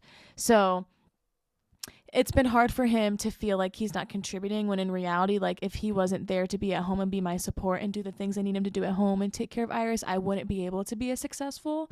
So in the next year, I would love to be able to have, like, I've trained a couple people, so I'm hoping to get them fully trained and have. That's another piece too, is like training someone to keep up. I with the did same officially hire one person. Standard. Yeah. And she's done one training day. And I have met with her a couple other times outside of that. So it's just a matter of making the times line up and like me also having the extra income to be able to pay a whole other person, because right now it's like I'm not quite at that point where I'm ready to take on all these clients without having someone trained, but I can't train someone without having to pay them. So it's like that really weird in between spot. So I have told all my clients like, hey, I am going to be growing within these next couple years, but I'm still going to be the one doing the cleans. So a lot of what cleaning so like obviously growth is the goal, having more people come onto it, but I want to be able to do it different than other cleaning businesses. A lot of people, once they start growing, they back off from the cleaning and they have like, you know, 5 girls cleaning whatever people. But then the issue once the owner steps away is the owner is the one coming in with the full passion. They're the one that cares the most about it. They're the one that's going to do the job the best. Once that factor is pulled out, all these other people making $15 to $20 an hour, they're not putting in that same passion, that same energy, that same footwork. Because it's just a job. Because it's just a job. Yeah. So then because what I hear the most from clients that have had cleaners before is the lack of consistency. I have taken on a lot of clients that have had a cleaner who the cleaner was great for like the first however long, and then they started growing, and then they stopped coming to the clean, and then they started sending different people out to every clean. So one, they didn't know who was coming every time. So it wasn't the same person. It stopped being consistent. The care wasn't there. The passion wasn't there. And then it just starts falling through. Yeah. And so then people's businesses are going to start failing. So I do not want to have to hit that. So I have made it very clear that I'm still going to be there. So I guess let me back up again. So a lot of cleaners that have the business, they will pop around to do checks occasionally. My thought process is, and nobody steal this idea if you're running a cleaning business, it's trademarked, okay? It's trademarked by Sweeping Shine with Alexia right here in this video. My plan is to be able to have like a mobile office setup of some sort to where maybe I have 3 girls that come to help. I'm still coming to all the jobs and I'm still able to be there. That way, if someone cancels, I'm not screwed last minute. I'm already there. I can clean. If I don't have to clean, I'm able to send my messages, do my back office stuff from right there by the property. I've like kind of been thinking of ways that I can do that. Maybe it wouldn't work necessarily long term for like the next 10 years, but as I'm growing and as I'm trying to find the right girls, have more consistency, have more of a bigger business, I still want to be able to be there, because that is what all these other businesses are lacking, is that the owner's not there. The person that started it all is not there. So if I'm able to be there and I can still be a helping hand, or even like just be, there to watch or just do training, whatever, I think is going to be helpful. That may not still be the same plan, but in this next couple of years, trying to find a balance of, okay, I'm still doing some cleaning, but maybe I start being a little hands off, but I'm still there and using that as my, kind of plan for now. But I also am really lucky to have Gracie. And like right now, she doesn't have any intentions of going back to school. She doesn't have any other plans as of right now. And she's really happy with what we've like got going on. Like we're really able to help each other. Yeah. So I've talked to her, like right now she's categorized as my cleaning lead, because if I continue to get more girls, which I will, they're just going to be cleaners. They're not going to have any sort of title. If I'm not there, Grace would be the next person in charge. Okay. So there's some other companies that I follow on TikTok that I've gotten some ideas from, and they basically, the owner will train someone to basically like see, do, and think like them. So like I've talked to Gracie like, hey, in the next 5 years, like, could you see yourself still cleaning with me, but maybe having a bigger role where you're able to be more in charge, being like, they call it the like field supervisor, like field manager. Right. So like she would not necessarily also have to be cleaning forever, but she would be the person, like if a vacuum breaks or someone's out of a supply or something happens, like she can go around and do that, or like coordinate like shipments of products, or going out and like doing things like that, and still being able to kind of manage things. And she's like super into it as well. And luckily we're still really young. A lot of cleaning business people are like in their 40s, or they're not able to okay, I'm not saying old. I'm saying I'm 5 years 20 years older than me is a huge difference. Cleaning is cleaning is categorized as a blue collar job.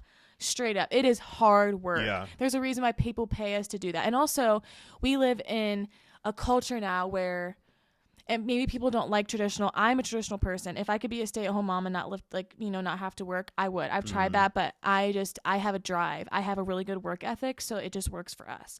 But we are living in today's day and age where both mom and dad work. It's very, very hard for a woman to truly be able to be a stay-at-home mom, especially with multiple kids, unless the husband or partner makes a crap ton of money, which is hard. Like, it's not as achievable, I feel like, as it used to be for families with kids.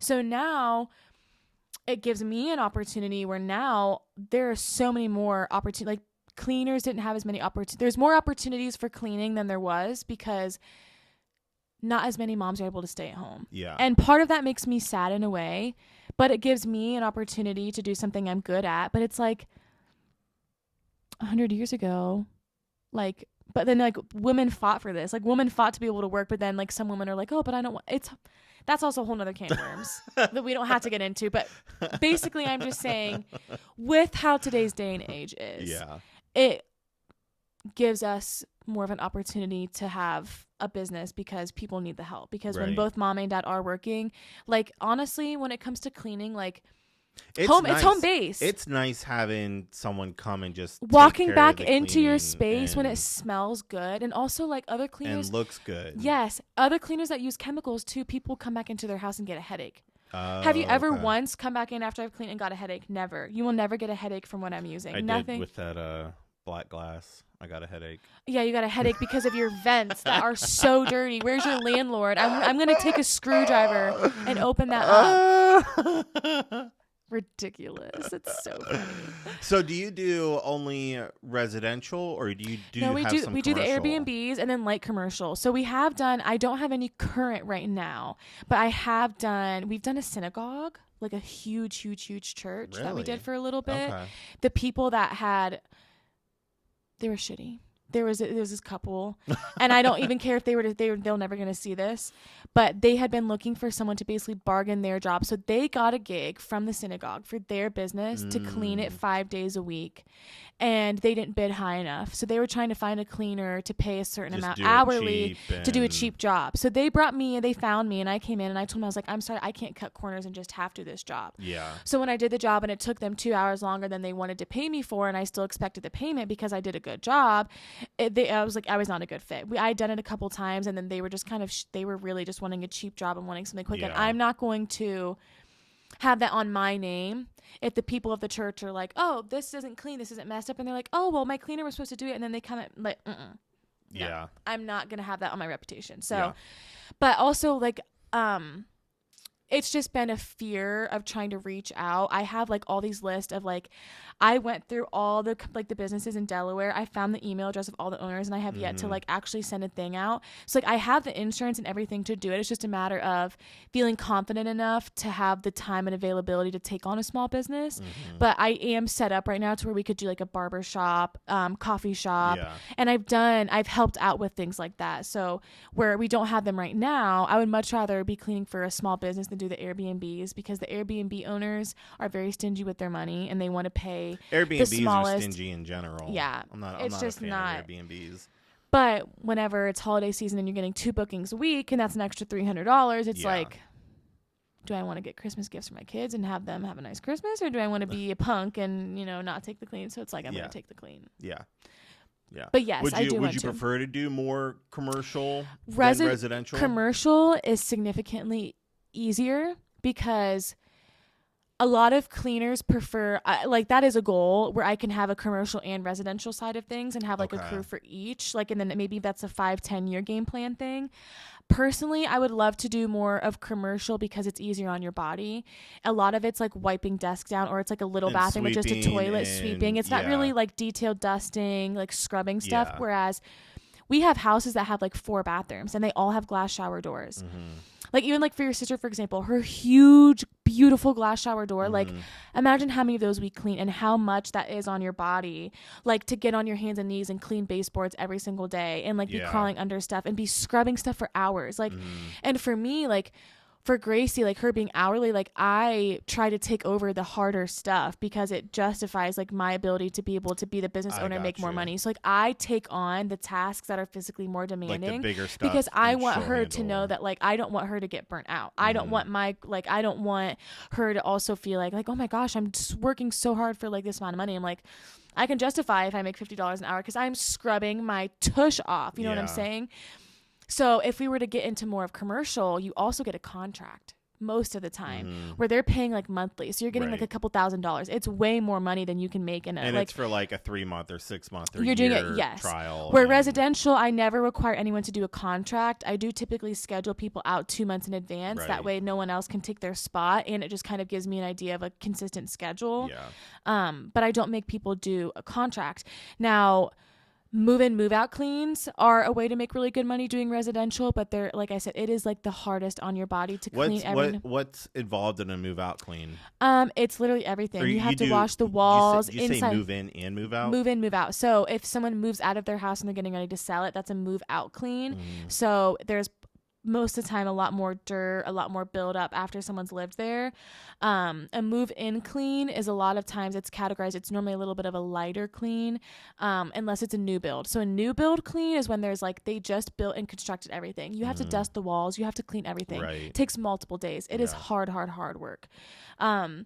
The move-in cleans normally like someone's cleaned it and they're like, oh, they didn't do a good job. Like I just want it to be touched up before we move in. I don't want the cabinets to have like any dust on it. Like it's categorized a little bit differently. And then there's the hoarder cleans, the extreme deep cleans. And I've done some walkthroughs and I've had to decline some jobs because I just didn't have the manpower to be able to get it done in a timely fashion, which is unfortunate. Those are really good money, but they're very hard physically, mentally, everything. We have successfully done a couple of hoarder houses and hoarder rooms. They are extremely hard. I'm sure. It's a lot, but that is also really good money. Because you have to work even harder. So it's justified to charge more. And the people that need the services are much more desperate. Yeah. They're like at their last straw, like they can't live anymore in it. So yes, moral of the story, commercial is the way to go. It is harder. It's something that I'm working towards. I want to have even more of a stable business. I want to be more well known. I want my name to be more, out there and more known before I don't want to waste my time. It helps to have that consistency too is really nice. Like if you land a couple commercial contracts and then you're there, whether it be once a month or twice a month, having that commercial value definitely helps out with costs and budgeting. And it'll be good for investing in other stuff too. Yeah. Because it's bigger income. So really good things are coming. And I have lots of support from I have lots of clients that also offer services like YouTube videos. I have a girl that does our family pictures and when we go to clean her house, she just does little pictures while we're there because she's just sweet. And then I have a girl that does hair, and so it's also really nice just having connections and being able to do trades of services with people. That is so epic. By the way, Sam did an amazing video for me. Go check it out. Content Creator Pro over here. So good. Stuff like that is. And even honestly, when you did that video, that brought me so much business. Good. And then once I did the business photo shoot, you probably saw when Marie Gracie did the more serious, we dressed up and everything. I have had so many inquiries since then because it just elevated my whole presence. People are like, oh, wow, people can tell I care. People can tell there's thought put into it. They know that I set something else up with somebody else. Someone else had to help put an effort to make it possible. Right. So it's just... It's hard. It's fun. It's great. It's amazing. It's cries. It's tears. It's very well said. Is entrepreneurial world. It's all the things, but I'm so grateful. I'm so blessed for just all the opportunities I get. Even just doing stuff like this, even just the fact that having a connection where we can just talk about our lives and maybe someone will see it and see that you do weddings and oh my gosh, I'm going to hit, or maybe they see that I do. Oh, I'm going to hit her up because she does cleaning. Knowing people and networking is also so cool. And that is another big thing this year as a goal of mine is to put effort into other people and even just doing we're doing a free holiday cleaning for a family in need. And the family that we're doing the free cleaning for is oh, we're going to want to do maintenance cleaning after that. Just doing things that help other people, but also are helping the business.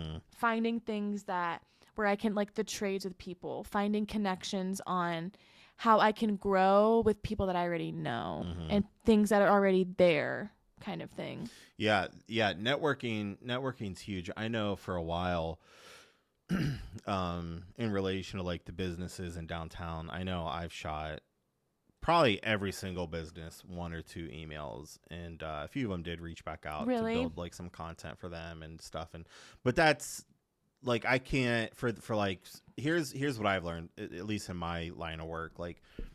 I can't charge commercial rating most likely because they can't afford it. So if I were to work for a small business, it would be a commercial charge. I know. But then depending on through the conversation and talking, it can actually become just a more residential cost, more personal cost, as opposed to a commercial cost. And I was actually in talks with all seasons catering, all really? occasions.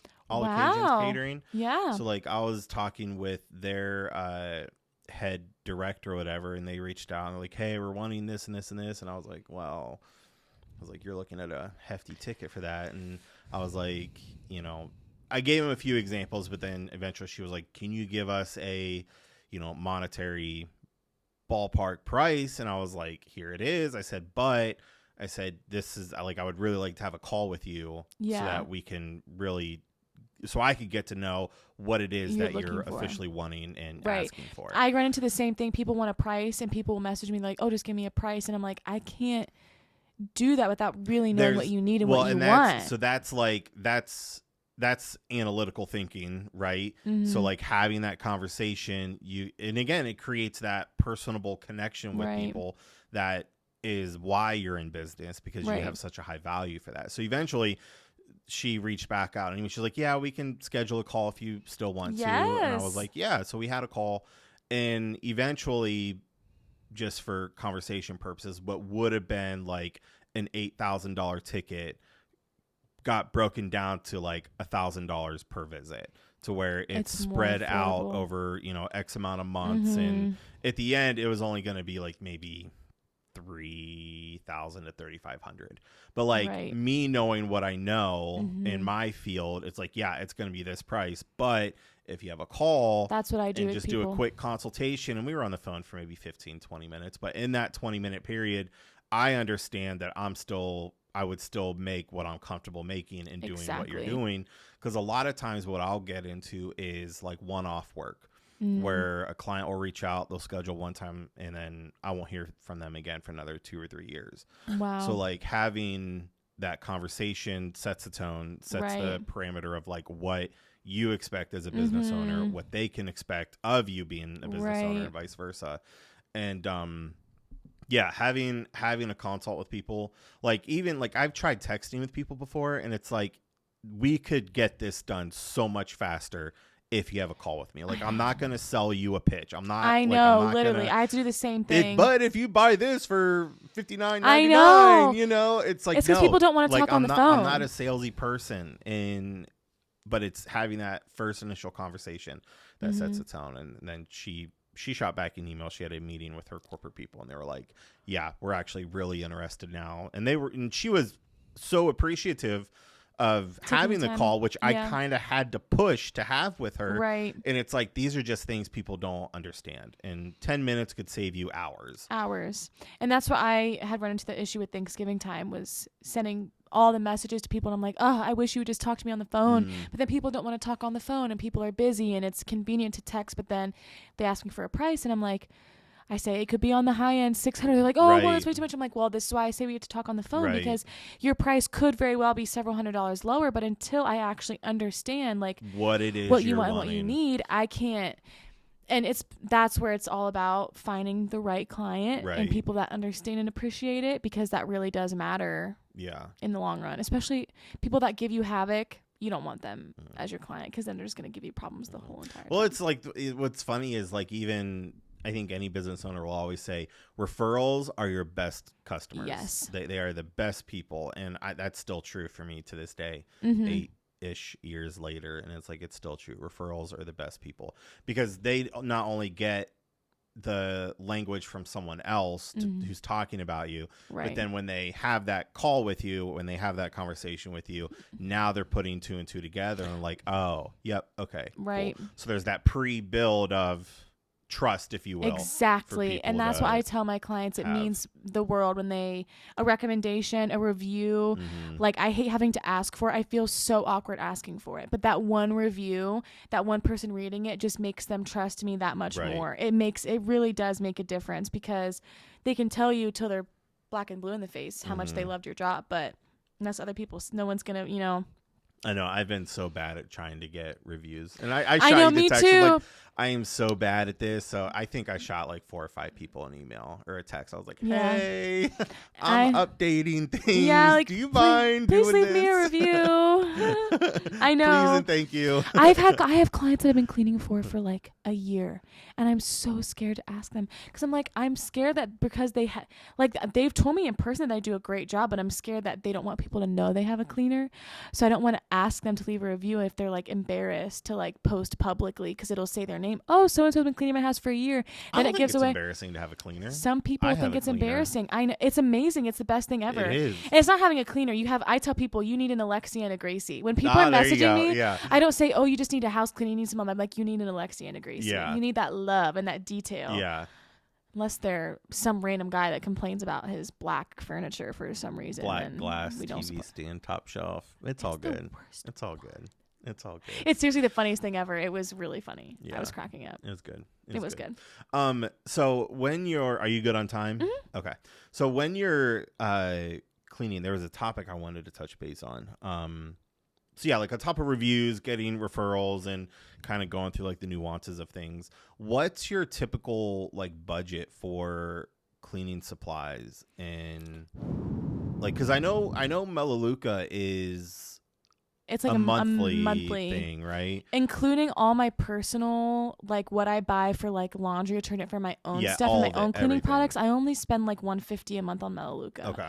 And that includes all my personal and my cleaning business. And I have a huge back stock, so I don't even necessarily need it. I like to have a lot. On other supplies, other cleaning supplies like paper towels, scrub brushes, sponges, probably another microfiber cloths and like $150 to $200 a month. Okay. And then I have to buy a new vacuum every few months. So it's quite a bit. It averages out, I would probably say, maybe $400 to $500 a month on a decent, like on a steady month. And especially during your busy months, that goes up. Not including gas. I spend like $150 a week on gas, but some is personal travel too. So, but that's a huge expense. But a lot of things I get to use as a tax write-off. Yeah. So I'm like, I would much rather have my taxes be to like my business than just to go to nothing or something that's, it's just good to know that at least. Well, so the only thing is that as a cleaning business owner, you have to pay double tax. It's like 15% tax instead of the normal, like if you have a W-2, you have to pay double the amount of taxes. I don't know if it's specific for cleaning business. I'm pretty sure it's for any like singular small business owner. If you're running specific, have you run into that before? The percentage value is much higher. It might be a 16% now. I believe it went up. You don't know? Why are you paying double? Because it's the way that it's run. I don't understand it fully. I haven't looked into, but it is a real thing. I don't know. Has something to do with. I don't know if it's the supplies. You shouldn't be having to pay double. It's the actual rate is just higher. It's not that you're paying double taxes. It's that like for yourself. Maybe, I don't know. Instead of having to pay like the 8, I don't know. It's double the amount than a W-2 worker. It's double the amount of expenses. Is it weird if I have my phone out? Do you label yourself as like an independent contractor? Currently, I just have sole proprietor ownership because I don't have other people fully. I am switching to LLC going into this year. I'm just waiting until January. Cleaning business owner tax. I'm trying to think what would that, or at least understand what you're saying. Because paying double doesn't make sense for me. Because I know at least with my business, there's not. I don't think. So you have to pay federal self-employment tax, Ohio state income tax, and I don't know if this is correct. Ohio commercial activity tax, CAT. It's imposed on the privilege of doing business in Ohio, so it is higher. Interesting. I know, right? Is the CAT only for cleaning? That's yes, that's for Ohio specifically. Interesting. And every state has their own thing. Okay. So the state rate is 5.75%. And then the local rate goes to 0 to 2.25%. So that's where you get the like 7 to 8% tax. The other tax, and I guess the commercial activity tax it could be labeled as something different, but for Ohio specifically, if you make over $150,000 for the calendar year, you owe the additional tax. So then I don't know if that's maybe where the majority of it is coming from. But there's a whole within the cleaning business like world. It's very talked about how you have to pay more taxes, which is why a lot of cleaners will charge more because we're responsible for paying more tax because it falls under 2 categories. It's something weird. It happens the way that it falls happens to be under 2 separate things. So you have to pay the taxes for both. I don't know the exact logistics, but I know it is a legit thing because when I did pay really last year, it's 15 or 16% instead of 8. Okay. That's Isn't really that crazy? Interesting. Yeah. So that's why. Do you have a tax girl? I will be this year. I was using whatever it is online before. TurboTax? Yes, horrible. Don't use TurboTax. I didn't have a choice. I was broke. I couldn't pay ahead of time to have someone pay for it. If you're interested, I'll give you my tax guy's Well, info. my dad has one too that he uses for his because he has a business too. Okay. So he was going to hook me up and get the referral or whatever through whoever he uses. But that way I can actually get the most advantage of all the write-offs and everything. Yes, write-offs are amazing, especially tax season. I think there's only been 1 year where I've gotten something back, but a lot of my write-offs deduct from. So you just don't have to pay anything. It evens it out, which is why I'd rather. That's what I was saying. I haven't paid state tax in probably 5 years. That's amazing. I think because. Don't quote me on that, but I'm pretty sure that's it's what it was. It's either state. I think it was state tax that I haven't paid because if anything, it was like a couple dollars because everything is subtracted off of business expenses and what I pay quarterly or whatever. So you pay yours quarterly? I reserve quarterly. I don't pay quarterly. Okay. I take care of everything at the end of the year. Smart. Yeah, I would not want to do it. Like some people do it quarterly. And there's nothing wrong with that. You can either mail a check in to your local government or you just have your tax guy, which is what I have. Yeah. He just sends me an email. Hey, here's what you owe. Here's what, so and so. And it's like, all right, cool. Like, so yeah, federal I've paid every year, but it's state I think I haven't paid in forever. So, but that's what I tell people. And I actually had this conversation with Connor years ago. I think before he moved to Tennessee, because he was talking about making like an LLC or putting his business, like his name under a business account. And I said, bro, do it. Like, just do it. Like, because even if you make only 10 grand a year, it could be a side hustle or a side hobby. You will be amazed by just how many deductions and what you spend, that'll actually benefit you. And that's what I love about Ohio. Depending on what you do and how you operate, there are actually huge benefits to filing your business with the state because you get so many tax benefits. Yeah. I'm all in favor of that. So, but yeah, that's interesting for like the CAT and the state of Ohio and stuff. That's interesting. This will be the first year of just solo cleaning income, so we'll see how the taxes are. That's exciting, though. I've had to buy a lot of vacuums, though, so I'm sure I'm covered. Vacuums, upholstery. They say rule of thumb, anything you collect, automatically take 30% off of it because that goes to the government. It's crazy. It is crazy, and I can't stand it. It's too much money. That's why I said I'd rather it go towards my business supplies than just to go into the air and fund it. Now, you don't have a website, do you? I tried it and I had paid for it for a couple months and I had like 2 people ever look at it. It was through Book and Koala, which is like a really good and I had spent so many hours. It just wasn't worth the money for it. Most of my advertising I do through Facebook and Instagram. Okay. So then people can contact me through my personal phone number, email. I have a business email address.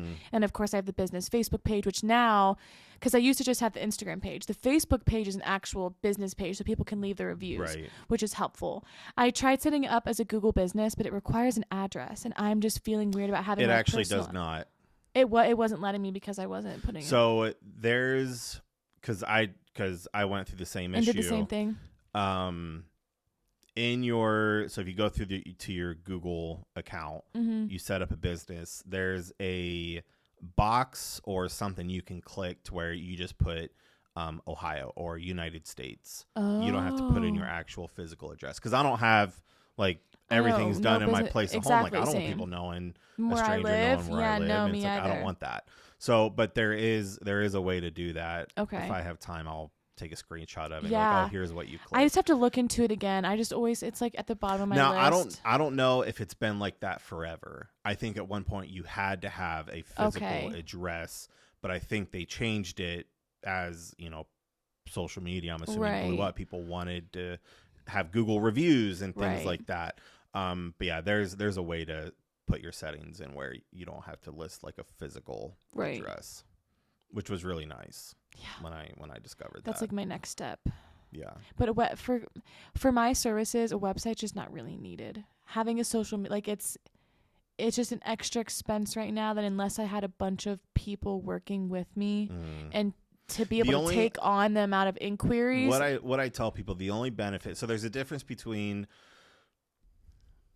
they're kind of similar, but they're vastly used for different purposes. There's website, but then there's also a landing page. Yeah. So in your situation, it seems like a landing page would be easier and more beneficial for you than an actual website. Because what a landing page is it's just one central location that you can send people to, and then they can search out your socials or they can contact you or email you. But your central foundation is a landing page. So you can link your Instagram, your Facebook.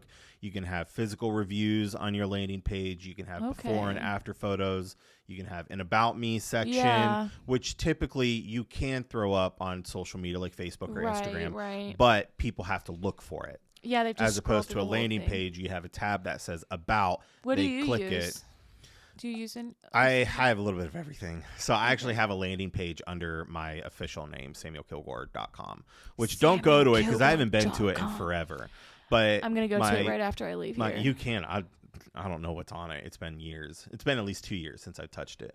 But she's going to look right now. SamuelKilgore.com. Content Creator Pro is an actual physical website. Really? And so is I've Pages never of seen any of them. Yeah.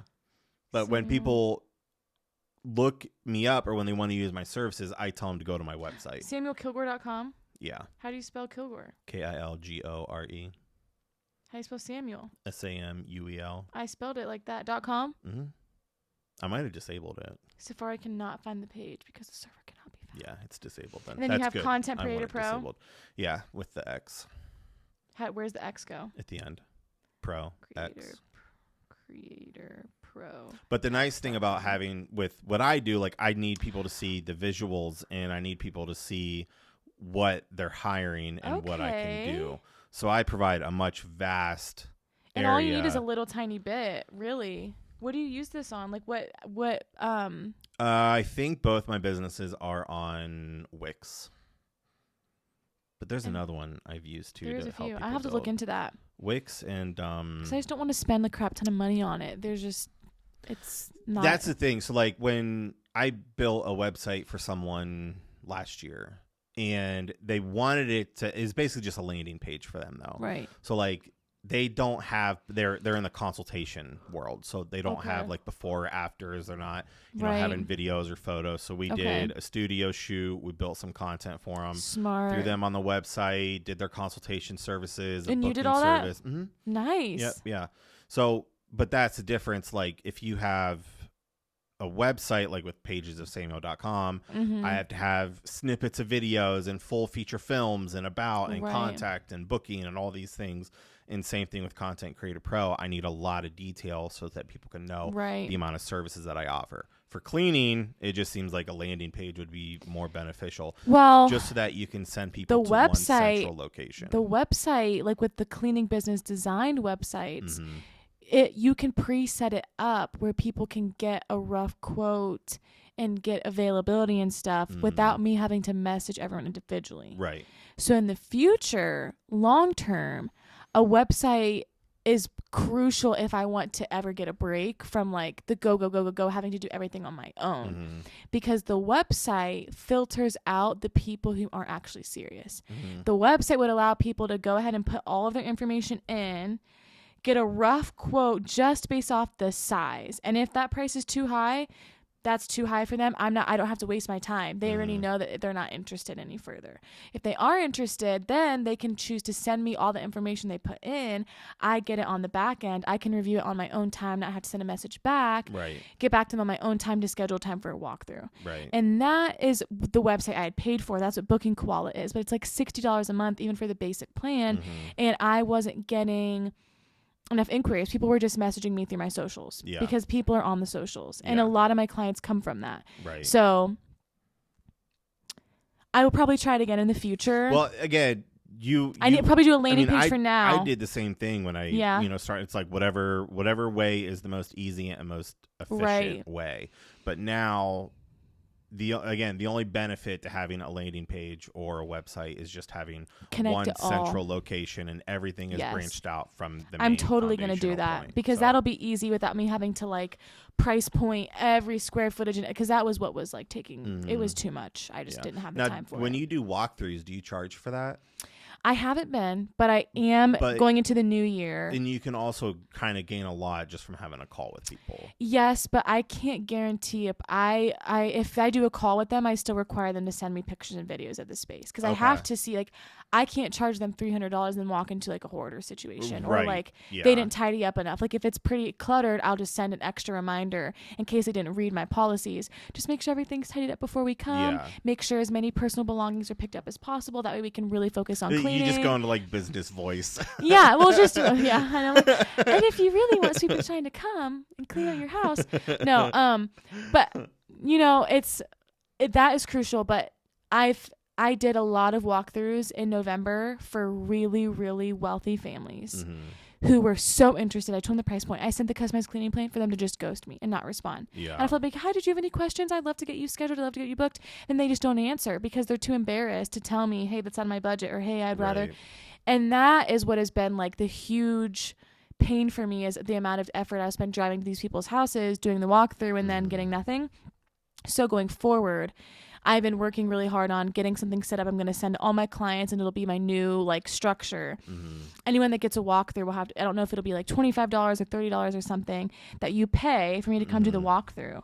And then if you book, that credit goes towards your clean. Right. It'll come out of your clean. Yeah. So you're not paying an additional $30. It'll come out of your clean. Right. That way I just know that my time is protected. Yeah. And then if you don't book, I get $30, and that makes sure that my time is paid for your cleaning plan and everything else.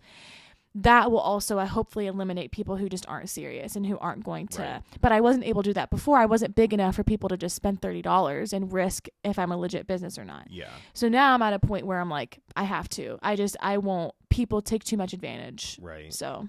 Yeah, I do that with CC Pro sometimes, depending on if it's a big project, right? It'll be like it's $500 for me to come out. As you should. If you book, then that's deducted off the final, package. Otherwise, it's not worth your time and effort. Yeah, smaller jobs. If it's like $1,000 or even like $500, it's like, all right, do 100. Yeah, for me to come out. If you want me to come out to your office, sit down, go over the details, I'll give you an hour. Like, but then, you have to pay for it. Cut me a check when I get there. And I'll have people that literally talk my ear off, and then I'm at their house for an hour when it was supposed to be a 10-minute walkthrough. Right. So that's why it's like, I have to now. It's just, it'll be a game changer. Yeah. Well, and it sets a tone too. Like, having people pay for a consultation sets the tone for like the seriousness of what they need done or having and whatnot. And then if they book, it's deducted off their final price. Exactly. So. Well, and they have to do a deposit either way.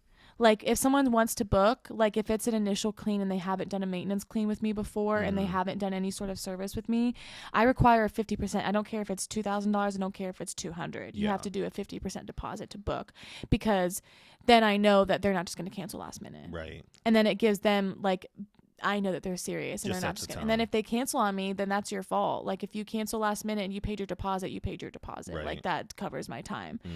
So that was a huge game changer this year compared to where I was last year with that struggle. So yeah. For your cleaning and stuff, what different products do you use, like, per different surfaces? Because, like, I know if you clean my stove, you're not going to use that same chemical on the glass countertop, or do you? Well, it depends. the main thing that I use that can pretty much be used on anything if it's a deeper clean, as I make a homemade Dawn power wash. So it's not with the Dawn, it's with the Melaleuca dish soaps and the Melabrite, whether that's the lavender scent or the vanilla or the lemon or whatever.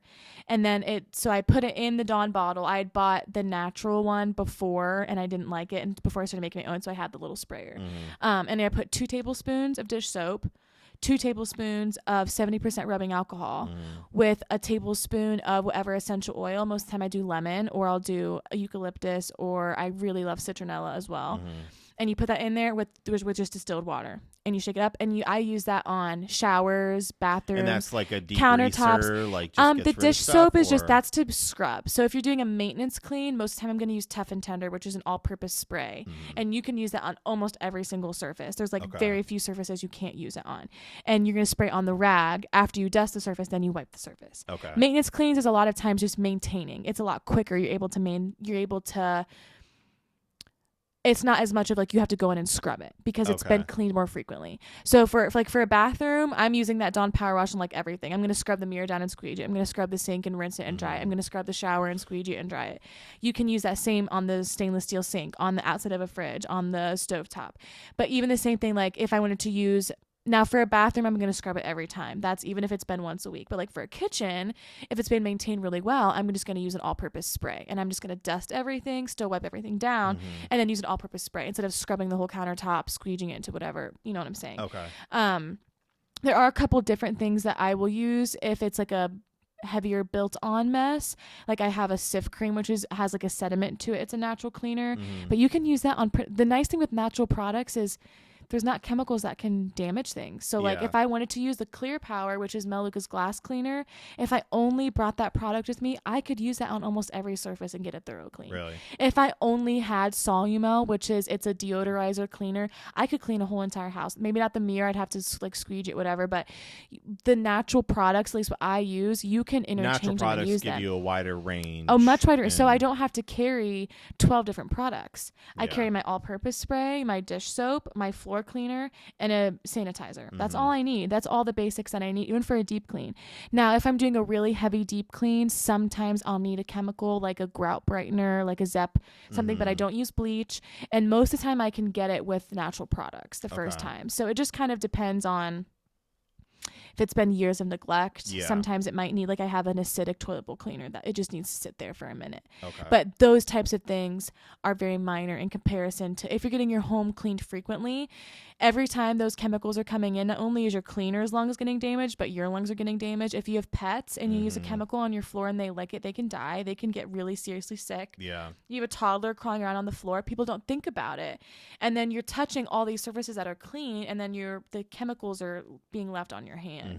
Versus cleaning products that were powered by nature, powered by essential oils that truly work. Like the Melaleuca sanitizer still works against like the flu and COVID and all this stuff. It still has the same power, but you don't get a headache. It's not going to I can clean a whole bathroom with all the cleaning products and my hands look beautiful. I mean, they're not dried out and crusty and I don't have to wear, exactly. Yeah. And I don't, it's just peace of mind also, because a lot of cleaners, I don't know if it's like the percentage rate of cleaners that get lung cancer or respiratory illnesses or diseases is very, very high. A lot of cleaners get really bad arthritis. They get a lot of health issues because of the products they're breathing in every single day. Every day for hours. So not only am I like passionate about the people I'm cleaning for, but for myself, like part of it is like, I want to keep myself safe, and I don't want to die when I'm in my 40s because I decided to use bleach all the time. Like that would be silly to take, my kid's mom away from them. Right. So it's so many factors that go into it. And I'm very grateful that people can see the difference in the thought and care that goes into it. And there are other cleaners out there that do it, just not as many. Okay. So it's nice to be, at least in Delaware, there's not very many here that are doing what I'm doing. So it gives me really that standout factor for sure. That's nice. But yeah, what you were saying, you can use the products interchangeable. That's why they're so amazing. And for those of you that want some Melaleuca, what do I call it? I say we're going to Melaleucify it. All of the cleaning supplies, the bottles are concentrate. So people that like Miss Myers, have you heard of Miss Myers? No. Okay, it's a very popular natural cleaning product. You get a bottle of it. It's already mixed, and it's like $5 or $6, okay, for one bottle. Melaleuca, the same all-purpose spray with a better scent, works better, doesn't have streaks. You get 6 bottles for the price of 1, and it's in a concentrate. So when you're buying Melaleuca, it's like having, people are like, oh my gosh, it's an MLM, it's whatever. It's like having a Costco membership. You pay $150 for Costco every year. Melaleuca runs a promo every single month where it's only $1. So then you pay $20 a year, and it's like $1 the first time that you become a preferred customer. So you get everything delivered to your door. It's all natural. It's wholesale. And it's just so versatile. You can use so many of the different, and like they have just so much more than cleaning. The plethora, which my grandpa will love that I said that. The plethora of products is amazing. So all of your laundry detergent, like laundry care, hair care, skin care, body care, dental care, your hygiene, all of your vitamins. They have vitamins for everything. They have the packs of them. So you can buy a whole month's supply where it has all the vitamins you need already in one pack, already pre-done for you. They've got like the fiber stuff and your protein shakes, and it doesn't have the dyes in it. So they also even have like the Tylenol and ibuprofen, but the pills are white. They don't have the red 40 in it. It's like little things like that make a huge difference. It's affordable, and it's American made. Like a lot of the stuff that we see is all made in China. You're just a saleswoman. Like, well, no, this is my grandpa. You're just a saleswoman going through all these logistics and details of things. When people love the products, I tell them this because it's... Well, you believe in it. I do, truly. I'm not trying to make money off of it. Experience, your first-hand customer, like, you believe in the product. And I'm not here to just sell people just to make money. But that breaks into your business, too, because you believe in something, so you're going to talk about it. Exactly. So what's the difference between a regular clean and a deep clean? What qualifies those two to be different? A deep clean is typically also categorized as an initial clean. So when someone becomes a client, they want to have their first service, it's always going to be a deep clean. I will sometimes very rarely make exceptions if they've had a cleaner like within the past couple weeks, and we'll do like a semi-deep clean, semi-maintenance clean. But the way so I run the business off routines. I don't know, most cleaners should do this, but whenever we go into a bathroom, for example, it's the easiest way. We do it the same way every time, no matter what bathroom it is. So we go in there and we clear the bottles out. We clear everything out from the bathroom. And as we clear it out, we actually dust it and wipe them down as we clear it out. And then we're not just going to set them on the floor. We're going to set them on a clean rag on a surface. So that way it's not touching a contaminated surface, right? Once everything is removed from a bathroom, we're going to dust everything down fully. And then we're going to do an initial vacuum. That way, if we're spraying product, we're not getting wet hair on the ground, like little details. Once we vacuum, once we dust, then we're going to go in, we're going to spray stuff, we're going to let it soak, we're going to scrub, we're going to rinse, we're going to dry, we're going to dry some more, and then we're going to vacuum again, and then we're going to polish, and then we're going to double check our work. Every single thing that we do has a routine. So then when we're talking about a maintenance clean versus a deep clean, the bathrooms is a hard comparison because the bathrooms, we do a deep clean no matter what. They need it every time. But like for a kitchen, for example, in my deep clean packages, I have a basic deep clean and a detailed deep clean. It has like already pre-added stuff.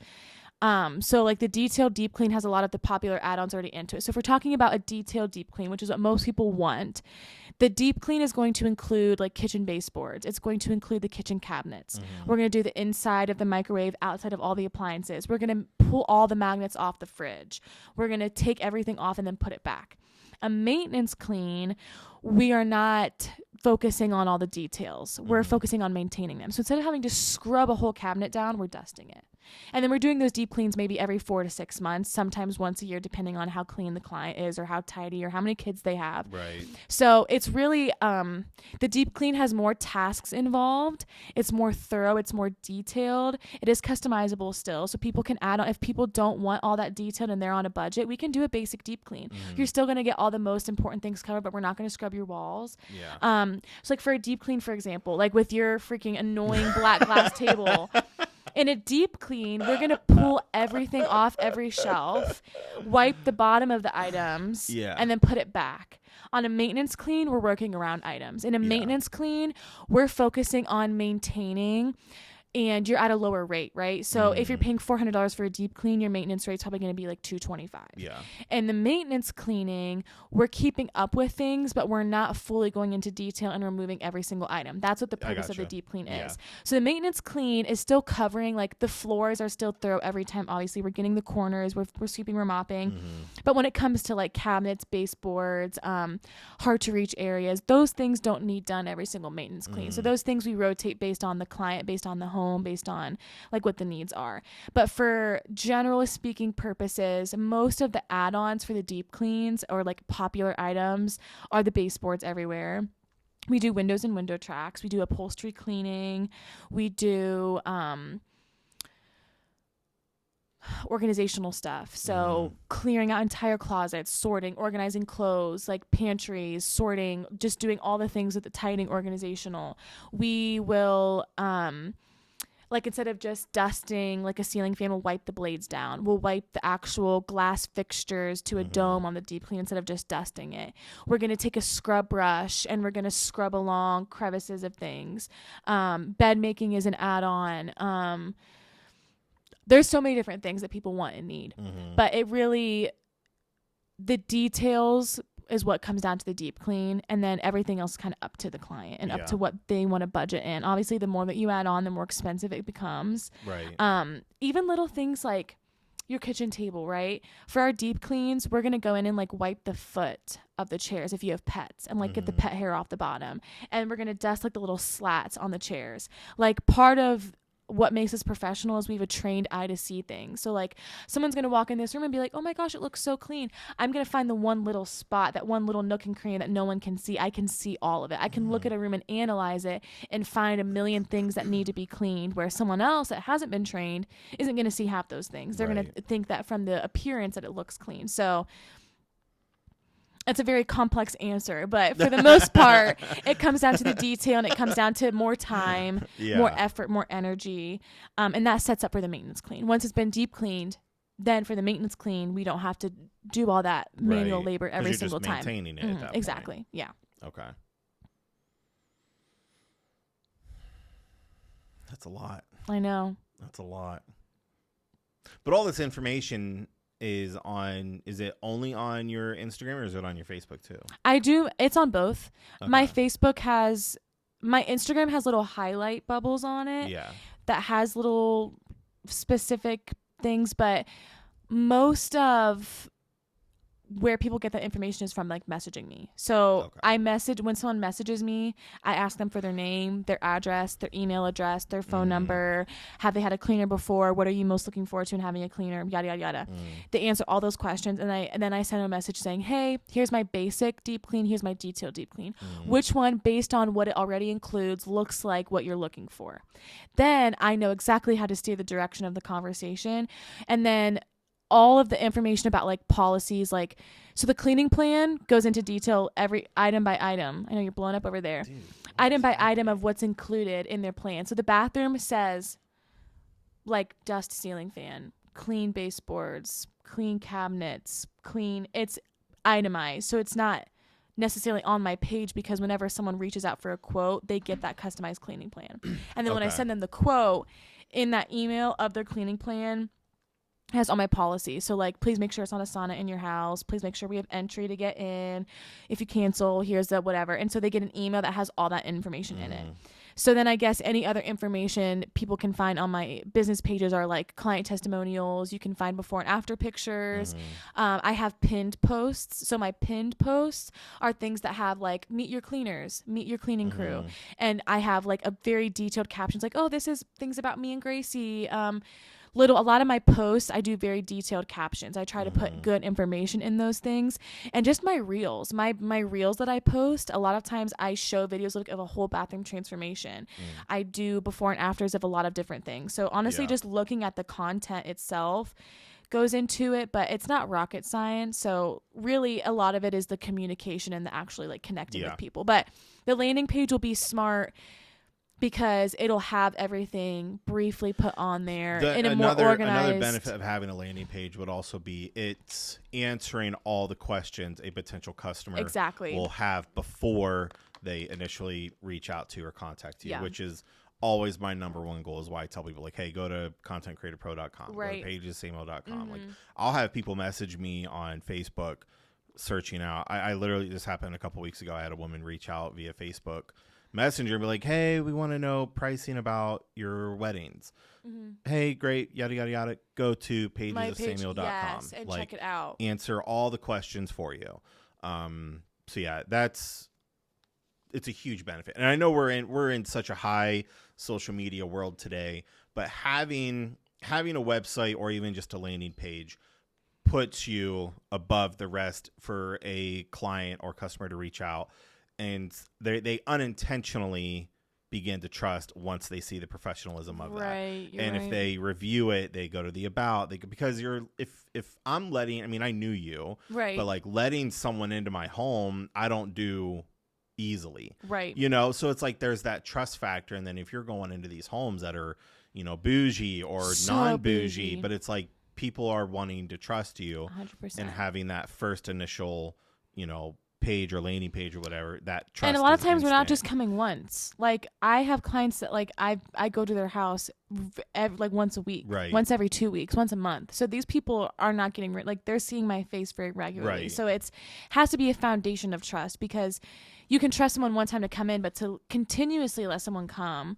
And that's why, like, I do truly feel blessed. I've never had an issue, and no one has ever accused me ever of like stealing their stuff, or I've never once dealt with that. And I'm truly grateful, because cleaners sometimes have a bad reputation from different ethnicities used to take over the cleaning side of things a little bit more before, and it kind of, there's been some bad reps from maybe past years and you know time eras of cleaners, but now it's really like I'm able to pride myself on the fact that people can trust me, and no one has to worry about if I go into their home. Like they know that if their pets are there, I'm going to take utmost care and respect, and probably spend like the first 10 minutes like, oh my gosh, your sister's dog, I'm obsessed with him. Me and Gracie get there and we go in there, which I think it's so cool. I clean for so many siblings. I have like a set of twins that I clean for that live, like, I love it. It's so cool. And I always get all the scoop on everyone. But anyway, her dog,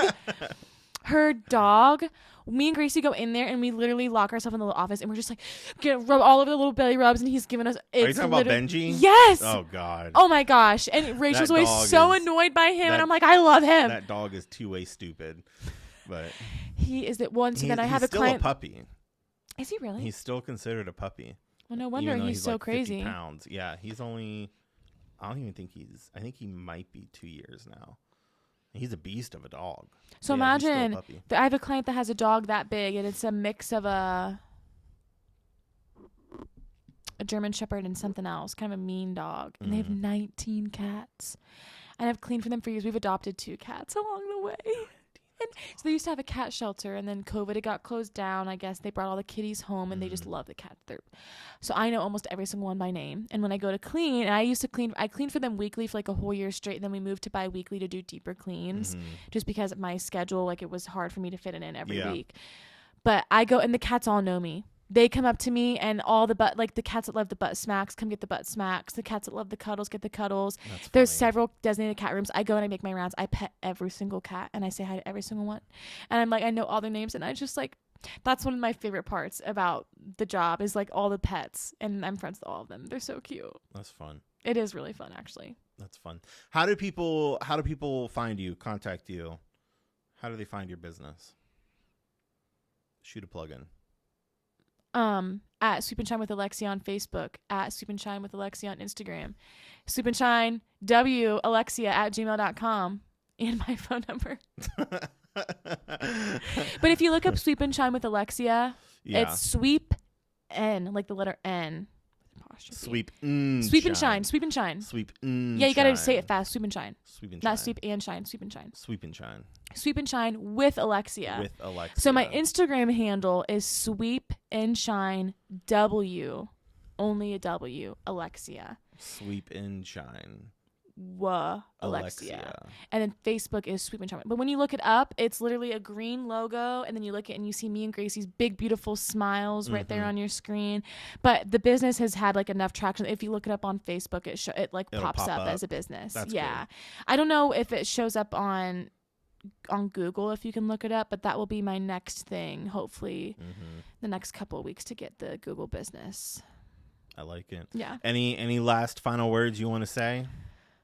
Smirk it to work it. Smirk it to work it. I appreciate you having me. This was so much fun. It was so cool how you just forced me to start talking, and then we were okay. Hold on, I did not force you to do anything. You might have to cut out. You might have to cut out the joke comment about Connor Bean. Sorry, Connor Bean. I outed you from your 8th grade self. No, it's fine. I'm not worried about it. We all have a past. So, we all have a past. You know. But yeah, that's cool. Well, as always, bearsdon'tfly.com. See all the socials, the links. Follow on TikTok, Spotify, Instagram, Facebook.